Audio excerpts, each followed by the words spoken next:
আপনারা দেখছেন জয় গীতা চ্যানেল। শলাকয়া চক্ষুরুন্মিলিতং येन তস্मै শ্রী গুরুবে নমঃ। হে কৃষ্ণ করুণা সিন্ধু দীনবন্ধ জগৎপতে গোপেশ গোপিকা কান্ত রাধা কান্ত নমস্তুতে। তপ্ত কাঞ্চন গৌরাঙ্গী রাধে বৃন্দাবনেশ্বরী বৃষভানুসুতে দেবী প্রণমামি হরি প্রিয়ে। নমো মহাবদান্নায় কৃষ্ণ প্রেম প্রদায়তে কৃষ্ণায় কৃষ্ণ চৈতন্য নাম্নে গৌরতীশে নমো। নারায়ণং নমস্কৃত্য নরং চৈব নরোত্তমং দেবীং সরস্বতীং ব্যাসং ততো জয়মুদীরয়েৎ। নমোऽয়ং বিষ্ণুপাদায় কৃষ্ণ প্রেষ্ঠায় ভূতলে শ্রীমতি ভক্তি বেদান্ত স্বামিনীতি নামিনে। নমস্তে সরস্বতী দেবী গৌরবাণী প্রচারিণে নির্বিশেষ শূন্যবাদী পাশ্চাত্য দেশ তারিণে। বাঞ্ছাকল্পতরুভ্যশ্চ কৃপা সিন্ধুভ্য এব চ পতিতানাং পাবনেভ্যো বৈষ্ণবেভ্যো নমো নমঃ। জয় শ্রী কৃষ্ণ চৈতন্য প্রভু নিত্যানন্দ শ্রী অদ্বৈত গদাধর শ্রীবাসাদি গৌর ভক্ত বৃন্দ। হরে কৃষ্ণ কৃষ্ণ কৃষ্ণ হরে হরে হরে রাম রাম রাম হরে হরে। হরিম তৎসৎ। যে কথা বলছিলাম, ভগবানের পদ্মমুখ নিঃসৃত অমৃত বাণী শ্রীমদ্ ভগবদ গীতা একেবারে নিরস গ্রন্থ। এটা কোনো গল্প বা মহাভারতের কাহিনী না, কিংবা রামায়ণ বা পুরাণের গল্প না, নিরস গ্রন্থ। নিরস মানে এটা মূলত একটি, আমরা দর্শন শাস্ত্র মনে করি, ভগবান কৃষ্ণ তার প্রিয় শিষ্য সখা অর্জুনকে কিছু জ্ঞান দিয়েছেন। মানে কিরকম করলে জীবন চলতে হবে, কেমন করে থাকতে হবে, অনাসক্ত হয়ে থাকতে হবে, কিভাবে করতে হবে জীবন, তবেই আমরা অভিষ্ট লোকে পৌঁছতে পারবো। এই উপদেশগুলো দেয়া আছে। তাহলে এটা পরে আমরা কি করব? উত্তর হচ্ছে, আমাদের কি দরকার? এই কষ্ট করে আয়োজন করেছেন আপনারা, আমরা এসছি, গীতা কেন পড়ব? গীতা কি দরকার? উত্তরে বলা হচ্ছে, আপনি যদি সুন্দর জীবন যাপন করতে চান, সুখ চান, শান্তি চান এবং ভগবত ধামে ফিরে যেতে চান, তাহলে ভগবানের আদেশ মানতে হবে। তো ভগবানের আদেশ মানতে গেলে তাকে জানতে হবে ভগবানের আদেশটা কি, সেটা জানতে হবে। এই জন্য আমরা গীতা নিয়মিত অধ্যয়ন করব। গীতা মূলত মহাভারতের একটা অংশ, আপনারা সকলেই জানেন। আলাদা যদি চিন্তা করি, গীতা হচ্ছে মহাভারতের একটা অংশ। মহাভারতের পুরাটা না, মহাভারতে 18টি পর্ব আছে। কয়টা পর্ব আছে? 18টা পর্বের মধ্যে একটি পর্বের নাম বিশ্ব পর্ব, নাম শুনেছি আমরা। সেই বিশ্ব পর্বের পুরাটা না, বিশ্ব পর্বের 25 থেকে 42 18টা অধ্যায়কে আলাদা করা হয়েছে। সেই 18টা অধ্যায়কে বলা হচ্ছে গীতা। 18টা অধ্যায়ের মধ্যে 700 শ্লোক আছে। শোনা যাবে, আপনি মাতাজি চাইলে গ্যালারিতে যেতে পারেন, সিঁড়িতে বসলে উঁচুতে দেখতে পারবেন। গ্যালারি ফ্রি, টিকিট লাগবে না, গ্যালারি ফ্রি আছে। তো ভগবান সিঁড়িতে বসেন, উঁচুতে দেখতে পাবেন গ্যালারিতে। আচ্ছা, ঠিক আছে। যে কথা বলছিলাম, আপনারা দেখেন গীতাটি কোন একটা পরিস্থিতিতে এসছে। এরকম শান্তশিষ্ট পরিবারে বলা হয়েছে, না বাজারে মার্কেটিং এ বলা হয়েছে, না যুদ্ধক্ষেত্রে বলা হয়েছে? কেন যুদ্ধক্ষেত্রে বলা হলো? ইচ্ছে গেল তো অর্জুনকে ডেকে ঘরে বলতে পারতেন। যুদ্ধক্ষেত্রে কেন বলা হলো?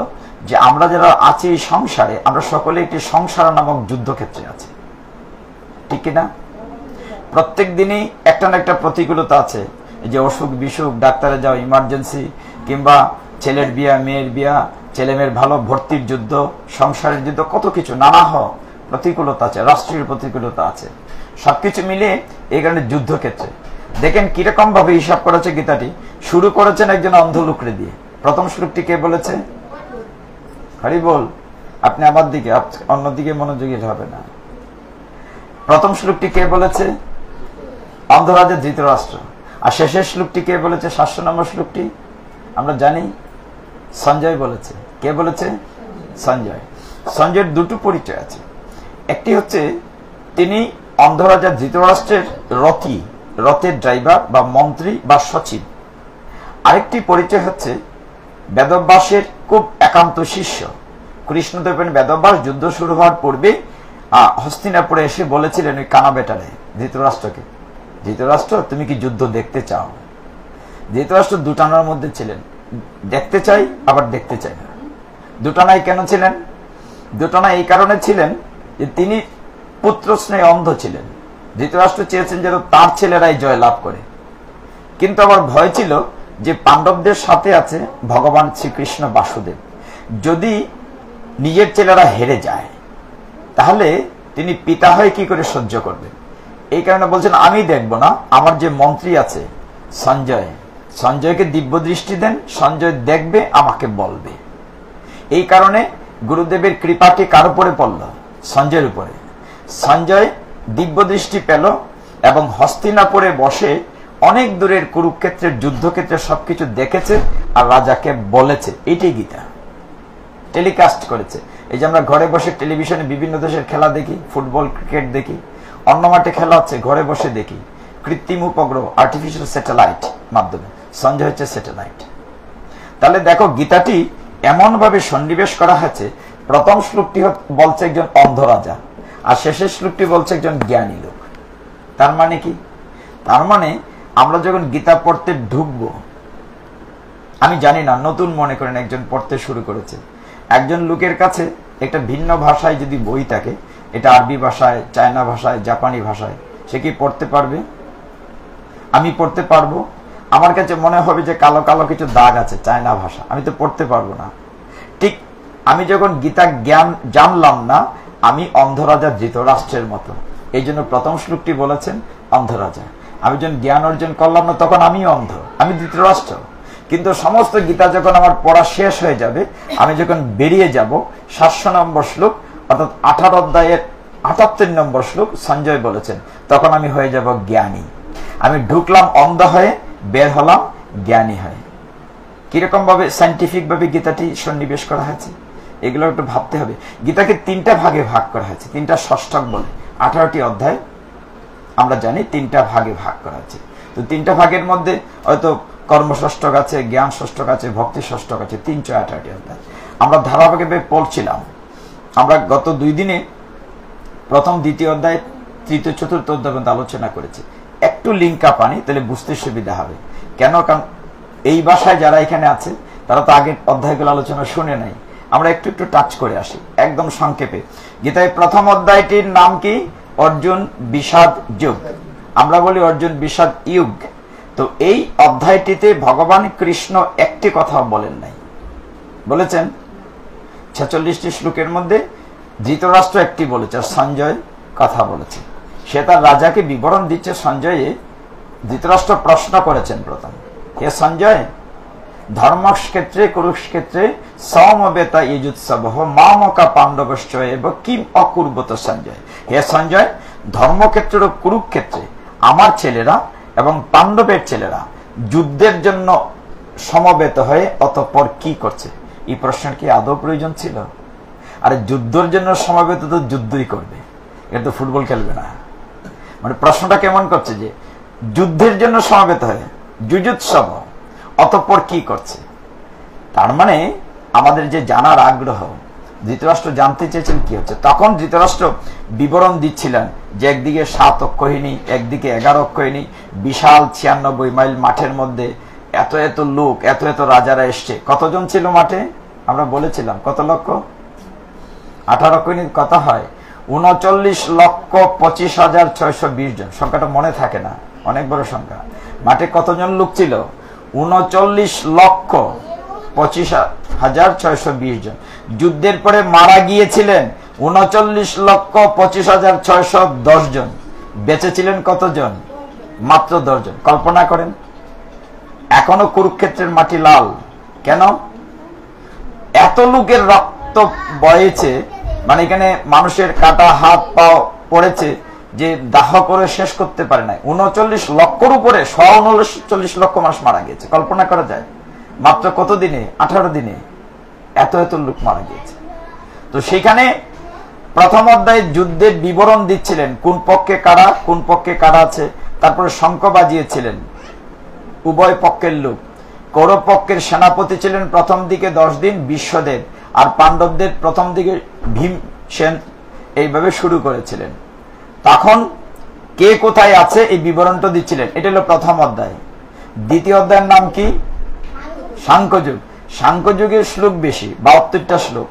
সাংখ্যযুগে মূলত আমাদের আত্মতত্ত্ব জ্ঞানটি দেয়া হয়েছে। আমরা একটু সামনে আসি, না হয় আর একটু সামনে আসি, দিদি একটু সামনে আসে, আরো ভক্তরা আসতেছেন, জায়গা হবে না, একটু সামনে আসেন। এখন একটু চেপে এইদিকে চলে আসেন, আপনি একটু এইদিকে চলে আসেন। ঠিক আছে, এই তো মা আসেন, ভিতরে চলে আসেন। তো দ্বিতীয় অধ্যায় সাংখ্যযুগে কি জ্ঞান দেয়া হয়েছে? জ্ঞান দেয়া হয়েছে যে আমাদের প্রকৃত পরিচয় কি। আমাদের প্রকৃত পরিচয় হচ্ছে আত্মা। ভগবান অর্জুনকে দিয়ে আমাদেরকে জ্ঞান দিয়েছেন, অর্জুন তুমি যে দুশ্চিন্তা করছো আত্মীয় স্বজনকে মারবে, এনে দুশ্চিন্তা করার কোনো কারণ নাই। কেন কারণ নাই? তুমি যদি দেহটাকে নাও মারো, দেহটা এমনি মরে যাবে। Why you afraid about the body? কারণ দেহটা তুমি যদি নাও মারো এমনি মরে যাবে। যেমন এখানে উদাহরণ দেওয়া হয়েছে যে বৃদ্ধা মহিলা আছেন, বা আমরা যারা বয়স্ক হয়েছি, আমরা কোটি কোটি টাকা খরচ করলে ছোট বালক বালিকা হতে পারবো না। পারবো? আরেকবার ছোট হতে পারবো না।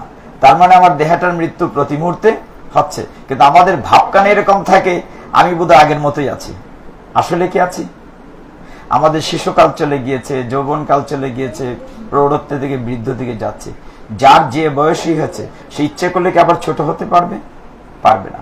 এই জ্ঞানটি গীতায় ভগবান দ্বিতীয় অধ্যায় দিয়েছেন, যে অর্জুন তুমি যে দুশ্চিন্তা করছো এই দেহটিকে মারবে বলে তোমার আত্মীয়, শ্বশুর, সম্বন্ধী, দাদামশাই, অস্ত্রগুরু, কুলগুরু, ওদেরকে আমি মেরে রেখেছি, তুমি উপলক্ষ মাত্র। এটা হলো দ্বিতীয় অধ্যায়। দ্বিতীয় অধ্যায় শেষে গিয়ে কি বলছেন যে কর্মণি এব অধিকারস্তে মা ফলেষু কদাচিৎ, যে কর্মে তোমার অধিকার আছে, ফলে তোমার কোনো অধিকার নাই। তুমি কাজ করে যাবে।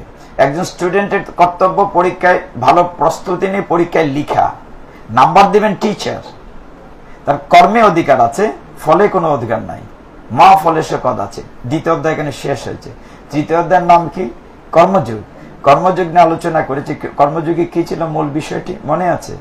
কর্মযুগে ভগবান বলেছেন সবকিছু কর্মের ভোক্তা আমি।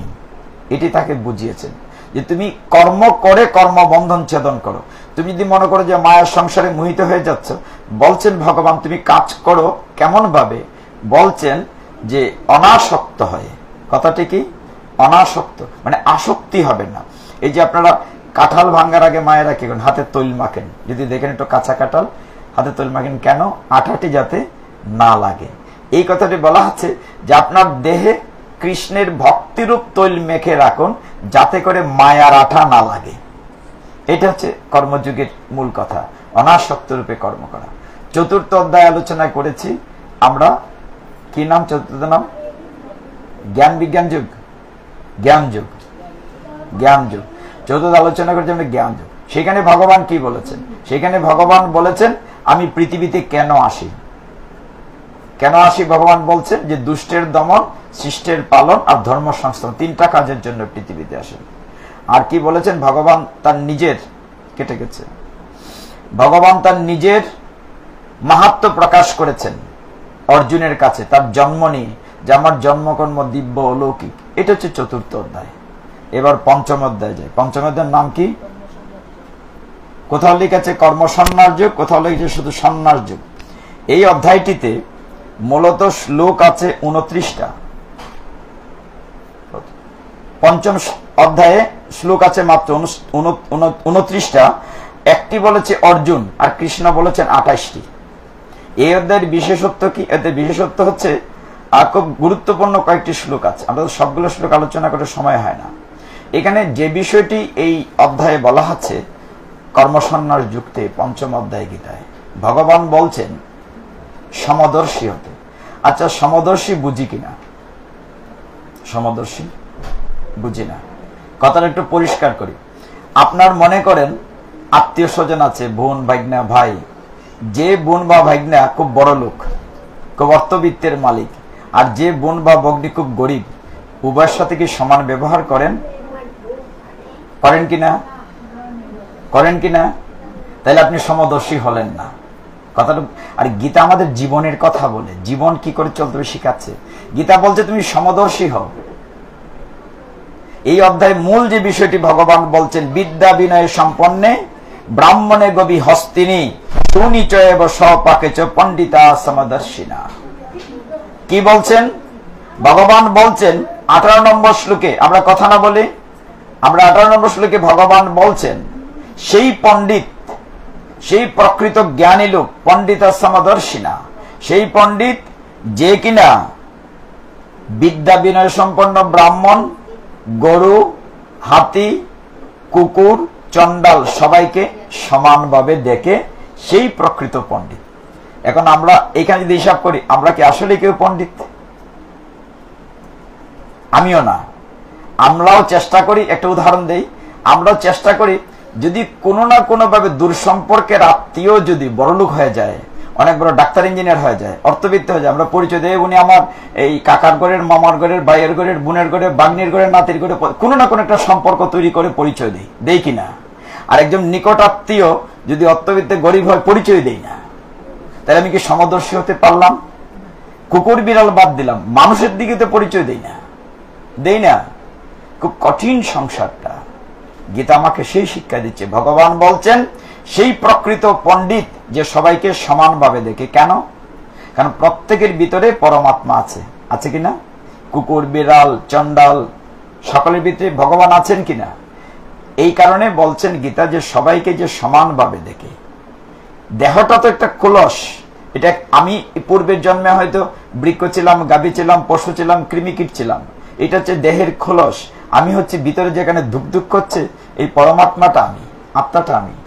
তাহলে আমরা যদি সমদর্শী হতে পারি, এই জ্ঞানটি দিয়েছেন সন্ন্যাস বা কর্ম সন্ন্যাস যোগী ভগবান। এই অধ্যায়ে আরেকটি গুরুত্বপূর্ণ শ্লোক আছে, আমরা দেখি যে 5:29 একদম শেষেরটা। ভগবান বলছেন যে ভুক্তারাম জগত পশাম, বলছেন সর্বলোক মহেশ্বরম সুরিদম সর্বভূতানাম গেত্তা মম শান্তি মৃচ্ছতি। ভগবান বলছেন তুমি যদি শান্তি পেতে চাও, এই জিনিসটা শিখো। কোন জিনিসটা? ভগবান বলছেন যে আমাকে সমস্ত যজ্ঞ তপস্যার পরম ভুক্তা মনে করো। সবকিছুর ভুক্তা ভগবান। গতকাল কি কথাটা বলেছি, সমস্ত বিশ্ব ব্রহ্মাণ্ডের সবকিছুর মালিক ভগবান, ঠিক কিনা? আমরা মুখে বলি, অন্তর দিয়ে বিশ্বাস করি না। কাউকে একদম পরিচয় দিই এটা আমার বাড়ি, কখনো কি বলি ভগবানের বাড়ি? কখনো বলি না। এখন কিন্তু বলছি সব ভগবানের, এটা কথার কথা, মানে পাঠক বলেছেন তাই বলছি কিন্তু আসলে কি আমরা সেটা বিশ্বাস করি না। কিন্তু এইভাবে বিশ্বাস করতে হবে। কেন করতে হবে? যদি সবকিছু আপনার হয়, বলছেন বাড়ি, গাড়ি, মোবাইল, অলংকার সব আপনার, তো যখন দেহ রেখে মারা যান, এগুলো নিয়ে যান না কেন সাথে? এগুলো রেখে যান কেন? তার মানে এগুলো আপনার না। আপনি যখন পৃথিবীতে, আমি যখন পৃথিবীতে এসেছিলাম মাতৃগর্ভ থেকে, ন্যাংটা এসেছিলাম, কিছু নিয়ে এসেছিলাম? হরি বল। আমরা নিজে কিছু নিয়ে এসেছিলাম? নিয়ে আসি নাই। কিছু নিয়ে যাব, সব পড়ে থাকবে, এই বাড়ি গাড়ি সব পড়ে, এভরিথিং উই ড্রপড হিয়ার, সব এখানে ফেলে যাব। ওই কথাটি ভগবান বলছেন, সবকিছুর ভুক্তা আমি। বলছেন ভুক্তারাম যোগ্যতা অপসাম, বলছেন জগতে দুঃখ দুর্দশা থেকে মুক্ত পেতে গেলে, শান্তি লাভ করতে গেলে কি হতে হবে? বলছেন সমস্ত জীবের শরীর রূপে জেনে যোগীরাও সুখী হতে পারে। আপনার সুখী হতে পারবেন যদি বিশ্বাস এবং আচরণ এক করতে পারেন। আপনি বিশ্বাস করলেন ভগবান আছেন, যে ভগবান ইচ্ছে ছাড়া গাছের পাতা নড়ে না, পর মুহূর্তে আবার ভগবানের কথা ভুলে গেলেন। কখন ভুলে গেলেন? যখন আপনি খুব সুখে আছেন, আনন্দে আছেন, ভালো কাজ করছেন, বলেন না আমি করেছি।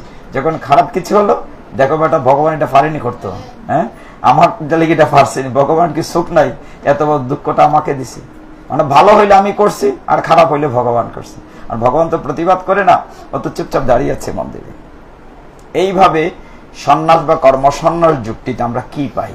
ভগবান অত্যন্ত গুরুত্বপূর্ণ দুটি বিষয় বলেছে। একটি হচ্ছে সমদর্শী হতে, সবাইকে সমানভাবে দেখতে হবে। তাহলে আজকে আমরা কি শিখলাম? যে আমার যদি নিকট আত্মীয় গরিব হয়, ধনী হয়, সবাইকে আমরা যেন সমান দেখি। কি দেখি? সমান চোখে দেখি। সবাইকে যেন আমরা সমান চোখে দেখি। এটা গীতা শিক্ষা দিচ্ছে। এখন আমরা দেখি না বলে কষ্ট পাই, গীতার বাণী মানি না। গীতায় বলছে সেই পণ্ডিত সমদর্শিনে যে, আর দ্বিতীয় যে বিষয়টি বুঝলাম সেটি হচ্ছে সবকিছুর ভুক্তা হচ্ছেন অনাদিরাদি গোবিন্দ, এবং তাকে যদি ভুক্তার উপর বিশ্বাস করি তবেই আমরা সুখ পাব, যদি আমরা ভগবানের উপর রাখি। 6 নম্বর অধ্যায়টি কি মনে আছে? 6 নম্বর অধ্যায় ধ্যান যোগ। ধ্যান যোগ কোথাও লিখেছে অভ্যাস যোগ, কোথাও লিখেছে অভ্যাস যোগ, তো ধ্যান যোগ। এই অধ্যায়ের শ্লোক বেশি না, মাত্র 47টা শ্লোক। এখানে অর্জুন বলেছেন 5টা আর কৃষ্ণ বলেছেন 41টা। এই অধ্যায়ে দেখেন নামটা যদি দুইভাবে যদি বিশ্লেষণ করি, একটা যদি বলি অভ্যাস যুগ, আমরা বলি বাংলায় একটি প্রবাদ বাক্য প্রচলিত আছে যে অনভ্যাসে বিদ্যারাস, বলি না কথাটা, যে কোনো যদি অভ্যাস না থাকে তাহলে ভুলে যাই। আপনি দীর্ঘদিন ধরে খাতা সেলাই করেন না, এখন করে না কেউ, রেডিমেড কিনে, আগে বুড়া মানুষে করতো, এখন করে না কেউ। আগে দেখতাম আমাদের মা ঠাকুরমা জেঠিমারা, হরিবল হরিবল না, এখানে খালি আছে, আসেন এখানে চলে আসেন না, এখানে আসেন কেন? আপনি সামনে থাকলে আপনার ছবি আগে দেখবে পৃথিবীর লোকে। হরিবল। কোথায় ছিলাম যেন, যে খাতা সেলাই ছিলাম, অভ্যাসের কথা বলছিলাম। আচ্ছা বলেন তো, এখন তো নাই এটা, আপনি মনে করেন ফুলের মালাই গিতবে না, সেটাও সবার বাসায় প্র্যাকটিস নাই। যদি অভ্যাস না থাকে পারবেন, বা রান্না বাড়ায়, এটা সবাই করে কম বেশি। সবসময় যদি রান্না বাড়া ঠিকঠাক মতো না করে, অনেকদিন পরে গেলে হয়তো কিছু মশলা কম বেশি হয়ে যেতে পারে, অভ্যাস না থাকলে। অভ্যাসটা কেন গুরুত্বপূর্ণ? ভগবান বলছেন যে দেখেন 8ম অধ্যায়ের 5 নম্বর শ্লোকে একটি কথা আছে। 8ম অধ্যায়ের নাম কি? অক্ষর ব্রহ্মযোগ। আমি চাই আপনারা কেবল গীতা ঝরঝরা থাকবে, মানে নিয়মিত আসলে গীতার চর্চা হইতো। আমরা তো মাসে 2-3 মাসে 4 মাসে একবার আসে। গত বছর বৈশাখ মাসে 10 থেকে 15 দিন চিরাকান্দি আসছিলাম এবং এক অধ্যায় করে পড়ে গিয়েছিলাম ধারাবাহিকভাবে। তো এই বছর খুব গ্যাপ পড়েছে চিরাকান্দি, অসম্ভব গ্যাপ পড়েছে। পুরা বৈশাখ মাসে বোধহয় 5 দিন, এর বেশি না, 4-5 দিন হয়েছে। তাহলে কি দাঁড়ালো? 8ম অধ্যায়ে 5 নম্বর শ্লোকে ভগবান বলছিলেন অন্তকালে চ মাম এব স্মরণ মুক্তা কালে বরং। এখন একটা বক্তব্য আছে, যারা লেটে এসে অন্যকে ডিস্টার্ব করবেন তাদের জরিমানা হবে, হওয়া উচিত কিনা? রাইট, সবাই একমত আমার সাথে। জরিমানা হচ্ছে এইটা যে ভক্তদেরকে মাঝে মধ্যে সুযোগ পাইলে বৈষ্ণব সেবা দিয়ে প্রসাদ খাওয়াইতে হবে। জরিমানা তো এটাই হওয়া উচিত, আমাদের মন্দিরের নিয়ম এটাই, যে ত্রুটি করবে কোনো অসুবিধা নাই, সবাইকে বৈষ্ণব সেবা দিয়ে দিয়া। তো বিশেষ করে জটিলা কুটিলারা একটু দেরিতেই আসে, এটা ও জটিলা মাতাজি আসছে, সত্যি সত্যি তো কিছু করার নাই, দেরিতে আসে। তো আমরা কোথায় ছিলাম? যে অক্ষর ব্রহ্ম যুগের 5 নম্বর শ্লোকে ভগবান বলছেন অন্তকালে চ মাম এব স্মরণ মুক্তা কালে বড়। এই শ্লোকটা প্রতিদিন বলি, খেয়াল করে দেখেন। ভগবান বলছেন মৃত্যুর পূর্বে, অন্তকালে, মৃত্যুর পূর্বে যে আমার নাম স্মরণ করবে সে আমার ভগবত ধামে চলে আসবে। তাহলে আপনারা বলতে পারেন সারা বছর কষ্ট করার দরকারটা কি? হায় রে একাদশী আর একটু কষ্ট বা নিয়ম মাস দরকারটা কি? ভগবান গীতায় বলছেন মৃত্যুর পূর্বে যদি তুমি আমার নাম স্মরণ করো, অন্তকালে চ মাম এব স্মরণ মুক্তা কালে বরং, সে আমার বাড়িতে চলে আসতে পারবে। এখনই অভ্যাস যুগের কথাটা আসছে। কেন? মৃত্যুর পূর্বে যে আমার নাম মুখ দিয়ে আসবে তার কোনো গ্যারান্টি আছে? সারা বছর যদি প্র্যাকটিস না করি। ওই জন্য একটা অধ্যায় আছে অভ্যাস বা ধ্যান যোগ। যে লোকটি রাস্তার পাশে দাঁড়িয়ে ছানাচুর বিক্রি করে সে ঘুমের মধ্যে বলে ঘটি গরম কয় কিনা? আর যে লোকটা ঢাকার বাসের কন্ট্রাক্টারি করে রাত্রেবেলা বালিশে থাবা দিয়া কয় ডাহা ডাহা ডাহা। কেন কয়? কারণ প্রত্যেক দিন সে ওই কাজটা করে। এর জন্য অভ্যাসের দরকার আছে কিনা? অভ্যাস মানে কি? আমরা জপতলিতে নাম নেই কেন? শেষের দিনে যাতে মুখ দিয়ে নামটা আসে। আর ভগবান গীতায় কথা দিয়েছেন মৃত্যুর পূর্বে যদি তুমি আমার নাম স্মরণ করো তা আমাদের ভগবত ধামে চলে আসবে। আপনারা জানেন অজামিল মৃত্যুর পূর্বে তার ছেলের নাম নারায়ণ বলেছিল, ভগবত ধামে গিয়েছিল। অভ্যাস যুগের আরেকটি গুরুত্বপূর্ণ বিষয় বলা হচ্ছে আমরা পারি না কেন, তার উত্তরে অধ্যায় দেয়া আছে। পারি না কেন? আচ্ছা বলুন তো, এখানে যখন আমরা প্রদীপ জ্বালিয়ে ভগবানকে দীপ দেখেছি, তুলসী মার দীপ দিয়েছি, ভক্তদের দেখেছি, দীপ দেখেছেন, ফ্যানটা কি করেছিলাম আমরা? কেন বন্ধ করেছিলাম? নিভে যেতে পারে। তাহলে প্রদীপটা যদি নিভে যেতে পারে তাহলে কেন নিভে যায়? বাতাসের কারণে। যদি বাতাস না থাকে প্রদীপটা স্থির থাকবে, স্থির থাকবে। তা আমাদের মনটি হচ্ছে বাতাসের চাইতেও চঞ্চল। এই মনটা স্থির না থাকলে, স্থির না করতে পারলে ভগবানের ছবিটা আমার হৃদয়ের পর্দায় ভাসবে না। কথাটা বুঝে গেল? আপনার সকলেই প্রত্যেকের করে ঠাকুর সেবা দেন, অন্তত চন্দন দিয়ে পুষ্প তুলসী 2টা ফুল তুলসী দেন কিনা? দেওয়ার সময় ধ্যান করি আমরা সকলেই কি করি, যখন গুরুদেবের চরণে বক্ষে দেই, আর যখন আমরা কৃষ্ণকে দেই, রাধারানীকে তুলসী দেই না, শুধু ফুল দেই, যখন দেই তখন আমরা ছবিটা ভাসাই। নিয়ম হলো ধ্যানটা, যে ওই ছবিটা ভাসাই। হৃদয়ের ভিতরে ছবিটা স্পষ্ট হয় না, হয় কখন? যদি আপনি দৃঢ়ভাবে চিন্তা করেন। জল যখন বাতাসে খেলে, আপনার পুকুরে, বড় বড় পুকুরে জ্যোৎস্না চাঁদ আছে মনে করেন আকাশে, জল যখন বাতাসে ঢেউ খেলে চাঁদটা কি আস্ত দেখা যায়? চাঁদটাও ভাঙ্গা টুকরা টুকরা হয়ে যায়। ঠিক ওইখানে যখন আপনার হৃদয়ের আয়নায় যখন কারো ছবি ভাসাবেন, মনে করেন আপনার বন্ধুর ছবি, স্বামীর ছবি, প্রিয়তমার ছবি ভাসাবেন, সন্তানের ছবিটা কি ভাসবে যদি স্থির না হয়? মনটি ভাসবে? আপনি ছেলের কথা চিন্তা করলেন, আবার দেখলেন টেলিভিশনে কি যেন দেখাচ্ছে জি বাংলায়, তাহলে ছেলের ছবিটা ভাসবে? আপনি মায়ের ছবিটা চিন্তা করছেন, ভাসবে না যতক্ষণ মতো এক মনে না হবেন, স্থির না হবেন। বাতাস থাকলে যেমন প্রদীপ স্থির হবে না, ঠিক আপনি স্থির চিন্তা না করলে ভগবানকে দেখতে পাবেন না। ওই কথাগুলো বলা হয়েছে 6ষ্ঠ অধ্যায়। 6ষ্ঠ অধ্যায়ের নাম কি বলেছি? অভ্যাস যোগ বা ধ্যান যোগ। এখানে অর্জুনের কিছু সুন্দর কথা আছে। অর্জুন বলেছে যে আমার মনটি খুব চঞ্চল। অর্জুন বলছে চঞ্চলং হি মন কৃষ্ণ প্রমাতি বলধীরম, বলছেন আমার মনটি বড় চঞ্চল, হে জনার্দন আমি কিছু স্থির করতে পারছি না, আমি কি করব? অর্জুন মানে আমরা, অর্জুন মানে একটা উপলক্ষ মনে, আমরা সকলেই অর্জুন। আমাদের মনটা স্থির না। স্থির যদি থাকে আপনি কৃষ্ণকে চিন্তা করতে পারবেন এখানে বসে। আপনি চোখ মোজা লাগবে না, চেয়ে দেখেন কুরুক্ষেত্রের যুদ্ধের দৃশ্যটা আমরা চোখের সামনে, একটা রথ দেখা যাচ্ছে। কুরুক্ষেত্রের যুদ্ধ একটা বিশাল মাঠ, ওইখানে জ্যোতিষর নামক একটি জায়গা আছে, ওইখানে দেখবেন যে কৃষ্ণ রথ নিয়ে দাঁড়িয়ে আছেন আর অর্জুন রথের উপর বসে পড়েছে। অর্জুন অসহায়, আত্মীয় স্বজন দেখে তার শরীর ঘামছে, জিহ্বা শুকিয়ে গিয়েছে, তার শরীর জ্বালা করছে, আমি কথা বলতে পারছি না, এরকম অবস্থা। জনার্দন ফিরে চল, আমি আত্মহত্যা করবো না। আর ভগবান তাকে অভয় দিচ্ছেন। এই ছবিটা চোখে ভাসান তো, ভাসবে কিনা? আপনি চাইলেই ভাসতে হবে। আপনার আমার প্রত্যেকের দিব্য দৃষ্টি আছে, বিশ্বাস করেন কিনা? সঞ্জয়ের না, শুধু আপনাদেরও দিব্য দৃষ্টি আছে। তবে আমাদের দিব্য দৃষ্টির পাওয়ার কম আর কি, টর্চ লাইটের পাওয়ার কম, বেশি দূর দেখি না, কিন্তু অনেক দূর আপনারাও দেখেন। উদাহরণ দেই, আপনারা সকলে এখানে বসে আছেন, এখানে বসে যদি চান আপনার পড়ার টেবিলে কই বইটা রেখেছেন দেখা যায় কেন? এখানে বসে আপনারা তো স্টুডেন্ট না, বলতে পারো। আপনাদের চিন্তা করতে হবে যে কোথায় রান্না করে তরকারির কড়াইটা কোথায় রেখেছে, এখানে বসে দেখা যায় না? আলদাতে কোথায় কোন শাড়িটা কোথায় রেখেছেন দেখা যায় কিনা? আরো বাদ দিন, আরো দূরে যান, আপনি ঢাকা চিটাং কোথাও গিয়েছেন, এখানে কল্পনা করেন ঢাকা গিয়েছেন, চন্দ্রনাথ গিয়েছেন, বৃন্দাবনে গিয়েছেন, চোখে ভাসে কিনা? আপনি চাইলেই দেখতে পাবেন। মন এত দ্রুত যায়, বিমানেরও হাজার হাজার বেগ গুণে যায়, এটাকে সুপারসনিক গতিতে যায়। আপনি এখানে চাইলে, আমরা সারা পৃথিবীর বিভিন্ন দেশ যখন ঘুরছি, আমি এখানে বসে ওই দৃশ্যগুলো দেখি, আপনি দেখতে পাবেন। আমাদেরও দিব্য দৃষ্টি আছে, কিন্তু ইট হ্যাজ সাম লিমিটেশন। এটার একটা লিমিট আছে, এটার জায়গাটি আমাদের কম, কম পাওয়ারই টর্চ আমাদের, আমরা সবটি দেখতে পারি না। কিন্তু ভগবান বলছিলেন, অর্জুন যখন বলেছিলেন হে জনার্দন আমার মনটি বড় চঞ্চল, আমি কি করতে পারি? উত্তর ভগবান দিয়েছেন 35 নম্বর শ্লোকে, মন যে দুর্দমনীয় ও চঞ্চল তাতে কোনো সন্দেহ নেই, কিন্তু হে কন্তেয় বলছেন ক্রমশ অভ্যাস এবং বৈরাগ্যের দ্বারা তুমি মনকে বশীভূত করো। কিসের দ্বারা? অভ্যাস এবং বৈরাগ্যের দ্বারা। এই জন্য অধ্যায়টির নাম অভ্যাস বা ধ্যান যোগ। আমাদের চঞ্চল মনটি একাগ্র করতে গেলে কি দেখেন, আমরা পড়ার টেবিল বসলে কি এই পর মন দিয়ে পড়, মন দিয়ে পড়। মা কি বলে, এই মন দিয়ে পড়াশোনা কর। পড়ায় আমার মন বসে না, কাঁঠাল চাপার গন্ধে, এরকম একটা কবিতা ছিল, কোথায় যেন।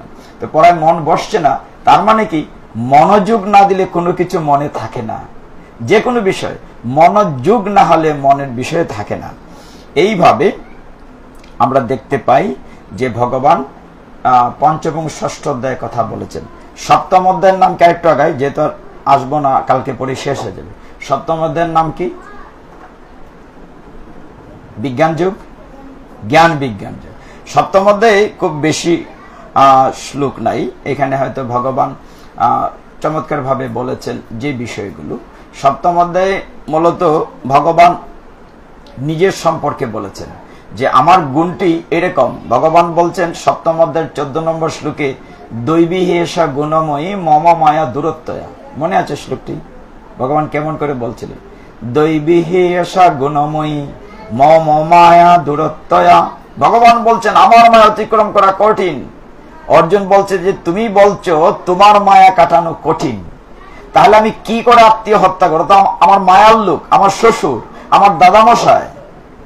ভগবান বলছেন অর্জুন তুমি এই শ্লোকের উপরের লাইনটা পড়ছো, নিচের লাইনটা পড়ো।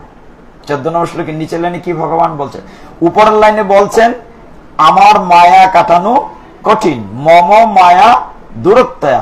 পরের লাইনে ভগবান বলছেন মাম এ বোঝে প্রপদ্যন্তে মায়া মে তামে তরন্তিতে।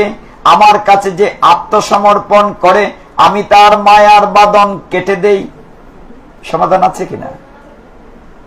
আমরা কিন্তু এইভাবে গীতা পড়ি না। আমরা অনেকেই মনে গীতাকালী শ্লোক অঙ্গ না, গীতাতে আপনার প্রশ্ন উত্তর দেয়া আছে। এই মায়া থেকে কাটাতে গেলে কি করতে হবে? ভগবান বলছেন কেন? মাম এ বোঝে প্রপদ্যন্তে, আমার কাছে যে আত্মসমর্পণ করে, যে আমার কাছে আত্মসমর্পণ করে তার মায়ার বাঁধন আমি কেটে দিতে। আমাদের কি করণীয়? তার কাছে আত্মসমর্পণ করা। আসলে কি করি? করি না। কারণ আমাদের প্রত্যেকের ভিতরে কম বেশি অহংকার আছে। কেউ বলতে পারবেন না অহংকার নাই। কম হোক বেশি প্রত্যেকের ভিতরে অহংকার আছে, এই জন্য আমরা আত্মসমর্পণ করি না। কিন্তু ভগবান অহংকারীকে পছন্দ করেন না। এই জন্য ভগবান একটি নামই হচ্ছে দর্পহারী মধুসূদন। কি নাম? দর্প মানে অহংকার। তিনি দুর্যোধনের অহংকার চূর্ণ করেছেন কিনা? এবং যত বড় বড় অসুর তাদের অহংকার, তারা মনে করেছে তারা অমর, তাদেরকে কেউ মারতে পারবে না, কিন্তু ভগবান সবাইকে মেরে দিয়েছেন। এইভাবে সপ্তম অধ্যায়ে এর পরের শ্লোকটি আরো সুন্দর। 15 নম্বর শ্লোকে যেমন ভগবান বলছেন আমার কাছে আত্মসমর্পণ করলে আমি সকলের মায়ার বাঁধন কেটে দেই।